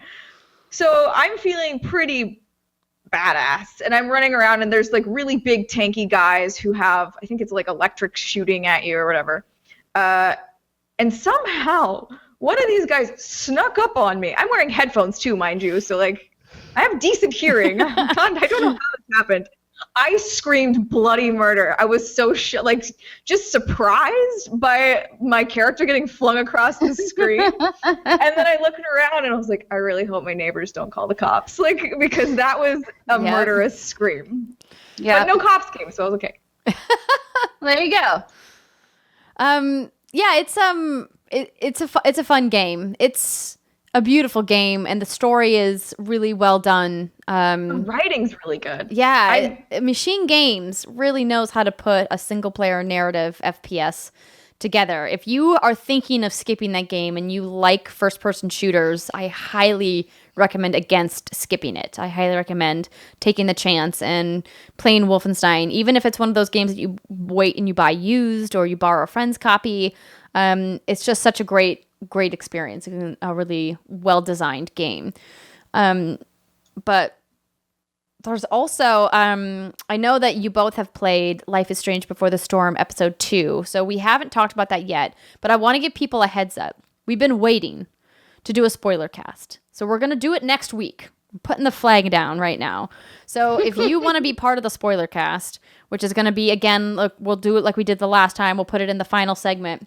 You have now a warning, a week to catch up and play. If you haven't played either episode, play them both, or just play the second episode, and we'll spoiler cast that next week with all of you guys. And hopefully we can, figure out what's going on with this Tempest theory that Alexa Ray brought into play in the last spoiler cast. I'm looking forward to playing a lot more stuff. Brittany and I have gotten some hands-on time with the Xbox One X. So Microsoft sent us some hardware to test out. The unfortunate problem is that by the time we're taping this episode and when the embargo launches, which is when the podcast airs, not very many titles have gotten 4K support because the system is not out in the wild yet. So the game developers have a few more days to get their patches together for the enhanced for Xbox One X, the 4K updates. I specifically went and bought a new 4K TV just to play the Xbox One X on, and even with the PS4 Pro, man, I did not realize how much of a difference a 4K TV makes. Oh, dude, it's insane. I think I said this on the last week or another week's podcast I wasn't on last week. So we have two TVs in our living room, one 4K, one non-4K. We were both playing Destiny, and even like when you're in orbit, like every little detail so much brighter and more vivid and crisp. It's like, I get it. Yeah, and the HDR, I think, is the underappreciated feature here that both the Xbox One S and the PlayStation 4 Pro currently have, and 4K TVs do well. And some, I don't know, I think some 1080p TVs have an HDR mode, but that, to me, is the more impressive feature than just the 4K resolution, because I played Gears of War 4 in 4K, and that's a true 4K game. So like not I don't believe that's letterboxed. Is that the term? Checkerboard. That's checkerboard. What it is. Checker something. it's a true 4K resolution, and it looked good, but I thought that game looked good on the Xbox One. So I didn't vividly notice. I also was playing Horde. I wasn't playing story mode where there's the cutscenes, which are obviously much higher resolution than the gameplay is. So I need to spend a little bit more time with that. But it looked great. I actually spent a ridiculous amount of time with Disneyland Adventures. Oh, no kidding. Yes. So this game originally launched with Kinect. So it's quite an old game actually, and it got a 4K patch for the Xbox One launch. They put a 4K patch out for that. I know, but it looks really good, you guys, and I had a lot of fun playing some of these little mini games. Have you guys played this game? No. No. Well, maybe I'll force you to play it when you come over next. What was the Blu-ray DVD? Was it Planet Earth 2 that came with the Planet Xbox One Earth X? 2. Oh my god. So that's what I got to spend the most time with, because I just did this maybe a couple hours ago. And holy crap, like the hairs on a sloth. Have you watched it yet, Andrea? No, I haven't. I've seen a bunch of Planet Earth, but I haven't put that 4K Blu-ray into the Xbox One X yet, but I am super pumped. I know that the 4K Blu-ray player was a big feature for a lot of gamers who were like, listen, just that feature alone is worth buying an Xbox One X for, according to a lot of people that I've talked to on Twitter and things like that. But Britt, is it life-changing? I wouldn't say it's life-changing, but there are certain scenes in Planet Earth 2, like if it was like an island episode, and there's the crystal blue water, kind of looked like Bora Bora, and there's like a sloth swimming in it, and like the vivid colors of the blue and the clarity, and even like the hairs on the sloth's back were like so well defined. I could see like the fleas on it. Not really, that's an exaggeration, but it is so beautiful. I was like, I get it now. This is why it's so pretty. And then I started Assassin's Creed Origins for like 10 minutes, and then I had to shoot this damn show, so I couldn't play anymore. Don't worry, we'll let you get back to it. Yeah, so as of right now, the 4K updates for both Middle-earth: Shadow of War and Assassin's Creed Origins have not launched, because there still is a few more days before the Xbox One X officially releases to the world. But we'll be giving you guys an update hopefully next week when more of these updates go online. The thing that I need to impress upon you, that if you are considering, or maybe you've pre-ordered your Xbox One X, if you do not have an external hard drive that is at least 4 terabytes, and you are like me, and you hate deleting your games, then you might want to remedy that situation and get yourself an external hard drive. Here's why. I downloaded Gears of War 4 on the Xbox One X without transferring anything from my Xbox One S. Just booted the thing up, downloaded Gears of War 4, because when I logged in, it sees all the games in your library because it's attached to your gamer tag. 103 gigabytes for Gears of War 4 with the 4K texture pack. What was it before? Like 50, I think. Oh my god, it doubled the size? Doubled the size. And that is, and the Xbox One X ships with a 1 terabyte hard drive, which is not enough space. I was like, the first thing I thought of was like, oh my God, why did they not automatically include at least a 2 terabyte hard drive in this thing? So they've made it really easy for plug and play for swapping out if you currently have an Xbox One S. The power cord is the same. The HDMI cable is the same. By the way, it is a high-speed HDMI cable, so you can't just use any HDMI cable with your Xbox One X. Either use the one that comes with the console or use the one that came with your Xbox One S, or buy a specific high-speed cable because it will degrade the signal going in and out of your television. Should I do that for my PS4 Pro? Yes. Oh. The quality of your cables matters, people. Can't just use some random HDMI cable you found in a drawer somewhere. I got my Amazon one. No, girl. Don't buy the budget Amazon choice one. You got to get the good one.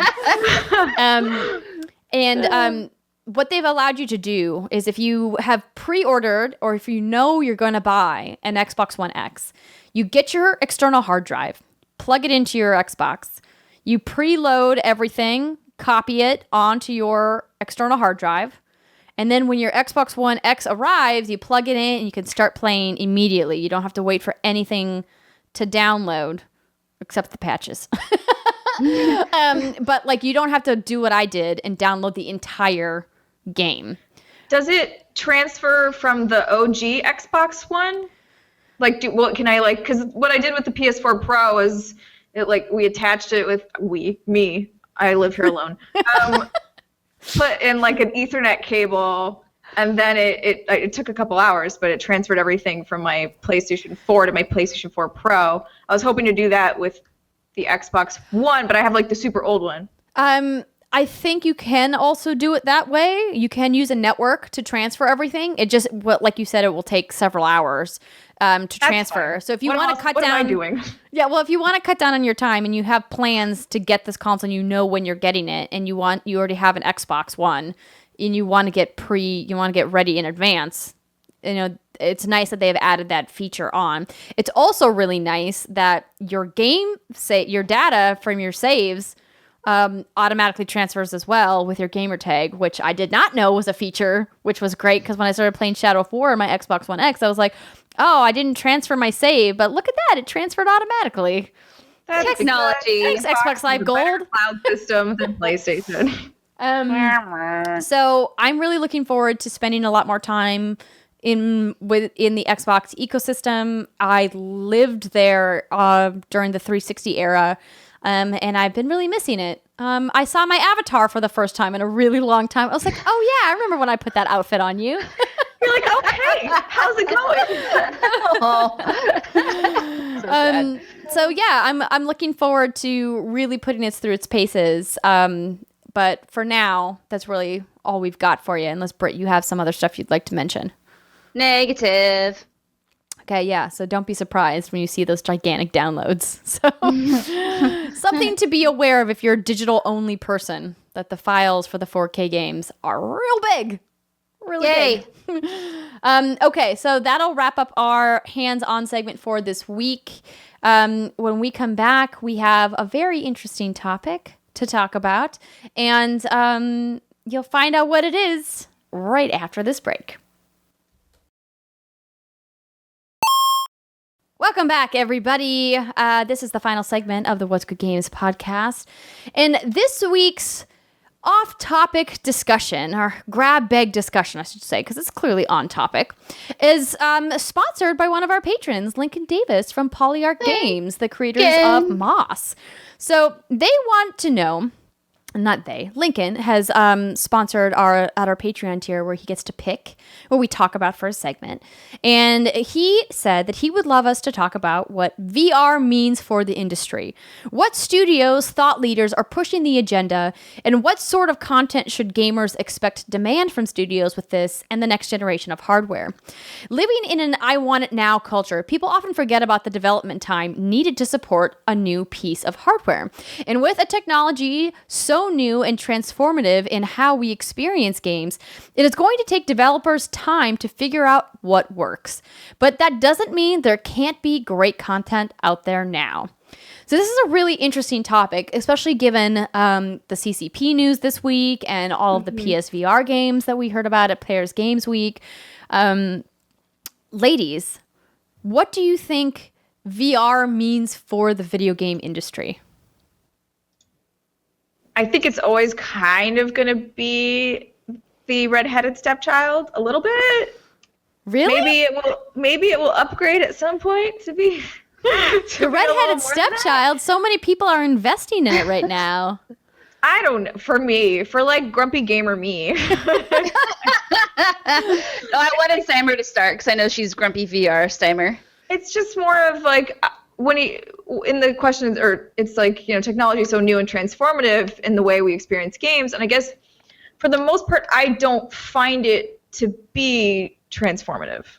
I find it to be quite similar, especially if you do what Britt does and you play with a regular controller.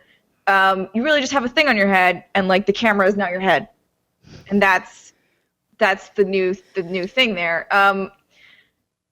That being said, maybe it does just take time, and maybe developers will figure out a way to make it more interesting to me and more transformative in a way. Just don't see it right now. And even with all the stuff that they just announced, I don't even see it necessarily growing yet. I see a lot of similar things and stuff like that Britt just said. Sort of looks like upgraded tech demos. I don't know. Britt? Yeah. So when you're like, I feel like it's kind of the same thing wearing a headset on your head and playing with a regular controller. I mean, I can understand how it would appear, but I will say that wearing the VR headset does immerse you into a game, unlike I can't get immersed the same way staring at a screen compared to having a VR headset. It's a much more like emotional experience, if that makes sense. That's what I'm trying to say. So. Yeah. So for me, and I've said this before on this show, my ultimate dream is to somehow be like totally inserted into a game, whether it's like augmented reality, virtual, however. I want it to feel like seamless, and I want to be able to explore dungeons and climb castles and just do cool stuff. And we're definitely not anywhere close to that right now. But I think what VR does is just kind of like that baby step. That right now it's kind of like this awkward teenager where it's like I'm kind of going through puberty, kind of not. I don't know what to make of my life. People don't know what to make of me. Where am I going? What are my dreams and ambitions? But give it several years, it's going to be like a beautiful, like awesome go to college. thing. Right. And it's not ever going to be everyone's thing. Like there are people like you, Steimer, who might not ever like VR, and that's totally fine. But personally, I love the immersion, and the technology just isn't there yet where it's like 4K, like seamless, like no hiccups, like, there still is some motion sickness. So currently what I think it means is I think it's foreshadowing and it's paving the way for a really interesting immersive experience. But it's only going to if it can survive that awkward period. And that's the thing that I don't know. I don't know how much these developers are going to make their money back on any of these things. And that's the key, because if developers don't have the luxury of time, they need money to function. Yeah, no, I agree with you. And I think that's an important point, that there are people who are going to lose millions. There's just been too much explosive growth in the VR sector to sustain profitability, especially long term, because the technology is so far ahead of the software right now that's why we're seeing this kind of gap in playable experiences, and why you kind of have this idea of there only being, like glorified tech demos out there, because the hardware is like ready to go. And while it's still being refined and they're still like tweaking it and improving it as we go along, it's the software that's really dragging behind. It's almost as if the hardware launched too soon for people who are creating on the software to keep up with it. It feels like there's a couple standout VR experiences that are out there, particularly in gaming. Like if we talk about just about VR and AR in the video game space, instead of taking into account like some of these other more cinematic experiences and things that are happening in other industries, it feels to me like there's only a couple people who have really got the grasp of how to design for this thing. It's interesting, and I'm really curious to see how Respawn does with their newly announced AAA shooter, right? I think this is going to be one of the first games we're going to see where it's going to be like, okay, like, here's a developer who we know is extremely capable at making shooters. Let's see what they can do with a VR headset. I'm not going to be dramatic and say that's going to be the make or break it point, but I think a lot of people are going to be paying attention to that launch. Oh, yeah, and absolutely. if it doesn't do well, then that doesn't bode well for VR in general. I think there's something to that, but just because a major developer missteps on a piece of software doesn't mean that the hardware is doomed, right? Like, just because a game flops doesn't mean the system that it flopped on is going to have trouble, right? It's more that, I haven't seen crazy sales numbers for anything. Granted, I haven't really paid much attention to VR, so take it with a grain of salt. But it's more that, I think if Respawn comes out and falls flat, and it's not because the software isn't good, then I think you'll see, it's going to be a similar thing to the Wii, where it sold like gangbusters, but the attach rate was terrible, because people would buy it, but they wouldn't necessarily buy software for it. And that's my concern with VR right now, is I think a lot of people may have purchased the headsets, but that doesn't mean they're purchasing software. And they may have forgotten about it already. People's VR sets may be in their closets at this point, because there's just nothing really out there. So that's... I can speak on that as someone who owns a PSVR, a Oculus Rift, and a Vive. I haven't touched them in months. And it's not because I don't enjoy the experiences. I think it's just... I do enjoy the experiences, but they're not compelling enough for me to want to choose to do that over, let's say, play Assassin's Creed Origins or Mario or Zelda. And that's kind of like what I was saying earlier is, because we are so early and these are all tech demos, if you look at not all, but I would say the majority of these games that were just announced at the Paris Games Week, for example, these VR games, if these weren't VR games, everyone would be like, what is this? This is bull. And that's okay to a certain extent, but the fact that we're still in that space and it's been a few years since this has kind of become a thing, it's a little concerning.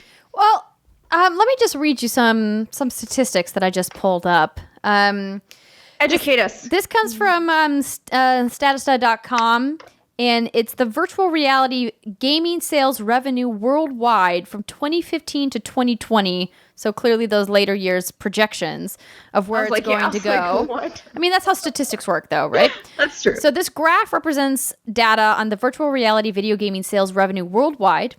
And the sources estimate the global VR gaming market size in 2016 will be worth $3.6 billion in US dollars. Now, the number is expected to grow to $22.9 billion by the end of 2020. So that's quite a lot of dollars. And not actual numbers. Right. Hold on. So I want to know how well did Mr. Statistics Man do at his job? Global virtual reality revenues will earn $7.17 billion by the end of 2017. Is that hardware or software? It says VR industry revenue, so that I believe includes both, because obviously, that's both. I'm looking at an article from June of this year. Let's see. PlayStation VR has sold more than 1 million copies since launch in October, and 5.25 million VR games have been sold so far. And the average play session is 25 minutes. Which is why they keep the experiences pretty short, right? Why there's not a lot of full-length games, because this is why I don't play a lot of VR, is that I can't keep the headset on my head for extended periods of time because it gets uncomfortable. And I think this is one of the big challenges of virtual reality right now, is that it's not like a television where multiple people can sit down in front of it and have the same experience. Only one person can play VR in a household at a time. And it's going to fit on everybody's face differently, meaning the way that their eyes focus in and actually get the immersion in sync with what your brain is seeing, is different for everybody depending on like the bone structure in your face and how wide apart your eyes are. And that's why so many people have such varying experiences with virtual reality, is that the hardware itself is so difficult to calibrate and adjust person to person that a lot of people just kind of say, forget about it. I don't even want to bother. Like Sammer has once said, she doesn't want a box on her face. I don't want a box on my face. And I definitely don't want a box on my face for like 60 hours. That's never going to happen. No, and I agree with you. But that said, I think that there's a lot of promise in what we're seeing. Mm-hmm. And for me, I prefer games that don't look hyper real, because I think the technology with graphics in VR just isn't there yet in order to make it look realistic. Instead, it just ends up looking really weird, like the uncanny valley, right? Of like, mm-hmm. Oh, this clearly looks off. So that's why I'm really excited about games like Moss, games like Echo Arena, games Stifled. Yeah, games that are very graphically not simple, realistic. Stylized? Yeah, stylized is a word. I mean, but they look like they have a specific art influence that isn't based in realism. Like, they have a very particular point of view. Yeah. I would be curious to hear from listeners, if you are a VR enthusiast and you love long RPGs while in VR, because I feel like what the industry is, we're kind of in this weird spot. Like I said, awkward teenager analogy. Do we deliver short, enjoyable experiences, or do we deliver long, enjoyable experience? Is there room for long experiences on VR? Is it going to last? People will get motion sickness. People will get annoyed having a headset. People will get hot. People will be tethered. So I think maybe we'll see more and more people saying, okay, the sweet spot are the shorter games, which I think we're kind of seeing already, the shorter experiences. But I would love to hear. What's the price point on those games again? I feel like they're still seem relatively expensive for such a short experience. I think I remember reading an article on this once, but I can't. It's a little fuzzy. Obviously, it all depends on the game. Like, I've purchased games that are like $5. I think I've purchased some that are like, here we go. $30 one, $20, $5, $40, $50. What's a $50 game? That's a game called Chronos, and I believe I played that. I played Chronos. Yeah. So it's like an action RPG. Huh. Yeah. Yeah, and what's cool about Chronos is that you don't play in the third person perspective. The camera is all stationary. It's almost like you're viewing it through a security camera, but like the quality is really amazing. So it's not like a security camera footage, but like imagine that the camera's placed like up on a wall and you see the character moving around, but the camera remains stationary, which is why it's easier for me to play a game like that, because the camera's not jostling around a bunch. So I didn't get nauseous while playing that game because it was like the camera's just in one spot. That makes sense.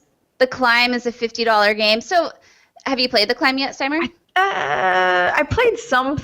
No, I played Edge of Nowhere demo. Edge of Nowhere. Okay. So The Climb is another interesting game. That's the one where you obviously are climbing, and I played that demo. But again, it's like, is that worth a $50 price tag for something so relatively simple? It's just weird. It's weird and awkward right now. So I enjoy VR and I believe in it, and I haven't touched my headsets in a while, but that's okay because I don't want to say the word faith. I have hope that it's going to turn into something even better than what it is. I mean, I have hope that it will be at bars. And God. Be like, I'm going to play the James Bond game. No, this is a terrible idea, Steimer. It's a terrible idea. As I heard myself saying it, I realized that I would and trying to do that, and it would be awful. No. True story. When I first started VR, I couldn't wear the headset for more than maybe 5 or 10 minutes, and I slowly built up my resistance to it. And what helped me the most was a shot of whiskey and some ginger ale. But you think a shot of whiskey cures pretty much everything. But it does. I'm not saying it doesn't, but there are people out there who don't drink or can't drink.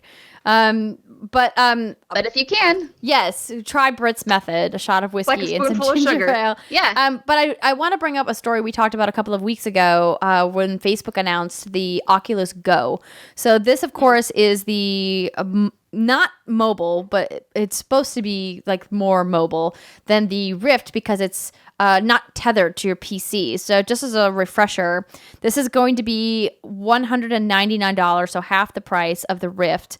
It's coming sometime in early 2018, and it does not require plugging into a mobile phone or a PC to play VR. So I think this is something where that could potentially be game-changing for VR if the quality is there. Because the big problem right now, specifically for games, is that, experiences that are much smaller, like you get in like Gear VR, for example, versus like what you get in Vive, like the range between those types of software is gigantic.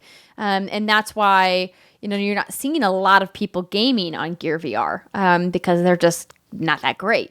But I would be interested to see what kind of games we're going to see on Oculus Go, because I think that might be able to convert people if you don't have to be tethered to a PC, if you don't have to be tethered to a phone, and if they can provide quality that probably is never going to come close to what Vive is providing, but can maybe provide some good short experiences that make it worth, taking out and keeping on a table so that you can just like slide it on, play for 20-30 minutes, take it off, and then you're done, right? It doesn't require a specific room or a standalone setup or anything like that. And I know we're talking about what VR means for the video game industry because that's our podcast. I'm laughing because I'm just thinking like still face sweat. Like, I don't know, like your face sweat, it happens. Look at controller sweat, hand sweat. I know, but like I break out really easily, so I can't do VR. God, VR is just not made for you, Steimer. It's official. You're done. But what I was saying was, I know we talk about gaming VR relative to gaming, but also there's other experiences on VR too that might take off for the Oculus Go, like you were saying, Andrea. Just like I showed my parents VR, and one of the videos of my dad went extremely viral, and it was amazing. But there's other experiences, like you should take them to Disneyland, or they can go like explore places they've never been before. And I think that also hasn't taken off as much as it will eventually, especially when we get like these lower priced VR headsets. Yeah, I think it's a really cool. I think that there are some interesting use cases for VR. I don't think I'm the target audience for them. But I think really. You're definitely not. But you're like, but my face. Ugh. But you know what? It's hard to get your skin this nice. You do have nice skin. I don't want to ruin it with a 20-minute experience that's not even that good. Oh God, salt has been thrown. I might have to like animate a salt shaker on you. Shake. I'll just get a salt shaker that's empty and like shake it out. But I do think it's interesting, like you said, like there are people who have either mobility issues or financial issues that can't experience certain types of things, and I think that this is an interesting area for them because it is something where they could feel that, or they could imagine it at least, and be a little bit closer to those types of experiences. And I think that that's really cool. And I like VR for those things more than I like it for gaming. I agree that I think the most exciting developments happening in the space of virtual reality are in experiences outside of video games. I think that's really going to be the transformative part of the virtual reality business. But that industry is also still behind in software, because even though they're not games, they still require software to run. And we just haven't seen a lot of things that are up and running yet. Like VReal, for example. Are you guys familiar with this platform? No.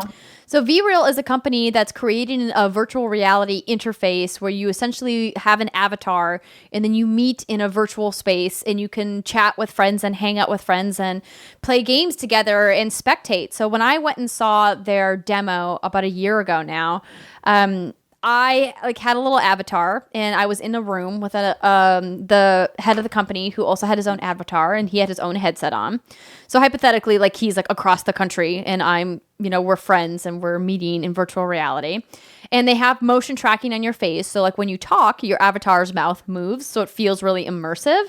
Like you're actually talking to the other person instead of just a blank avatar, right? Like the eyebrows move, the mouth moves, and everything. And then what you can do is you can spectate games. So they had a MOBA-like demo. Hypothetically, imagine we're both big fans of League and we're going to watch a League of Legends tournament together. We go into the virtual space together and then we sit in this virtual audience and watch the game, and you can fly down with the camera and get up close to the minion rushes, or you can pull out and look at the top-down overview of the entire map, and you do it with your friend in a virtual space. Now that's the kind of technology that I think is really exciting, because the idea that you can connect with people in a virtual space, meaning and putting together an experience that's more than just hearing a voice over an internet connection, which is what we currently have available with chat. That to me is super exciting, but it's still so new. That technology they're much farther along now than they were, but it still was not I could tell that it wasn't even close to being ready for use. But obviously they've made strides since then. But that's the kind of stuff that I think is really exciting about where VR is going. It's like Second Life, but on crack with the way that the facial animation's going. Yeah, kind of.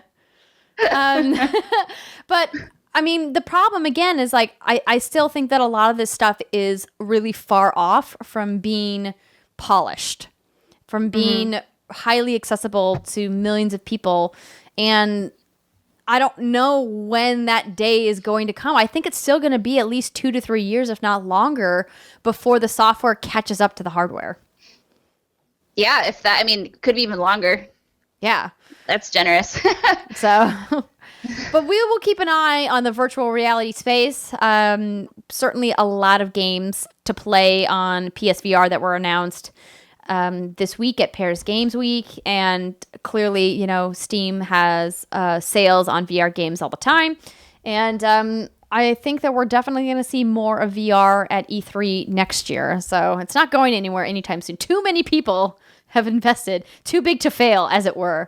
But thank you, Lincoln, for sponsoring the segment and for providing us some interesting topics for discussion. If you guys ever want us to talk about something specific, you can sponsor your own segment. Head on over to patreon.com/whatsgoodgames. Check out our different reward tiers. We have lots of cool stuff. And did you guys know that for just $1, you can become part of our Patreon community? And it's $1 a month. Think of what you can buy for $1 a month. Not much. But on Patreon, you get behind-the-scenes photos, exclusive videos, access to our community feed, and it helps support What's Good Games, and we would greatly appreciate that support. Ladies, do you have any other plugs for our lovely listeners and watchers of What's Good Games? I do. How about our social media channels? Yeah! Master of social media. Oh, my God. Okay, ladies and gentlemen, you can find us on Twitter at twitter.com/whatsgood_games, facebook.com/whatsgoodgames, and now facebook.com/lightsoffshow. Instagram, don't go to our Instagram. There's not a lot going on there.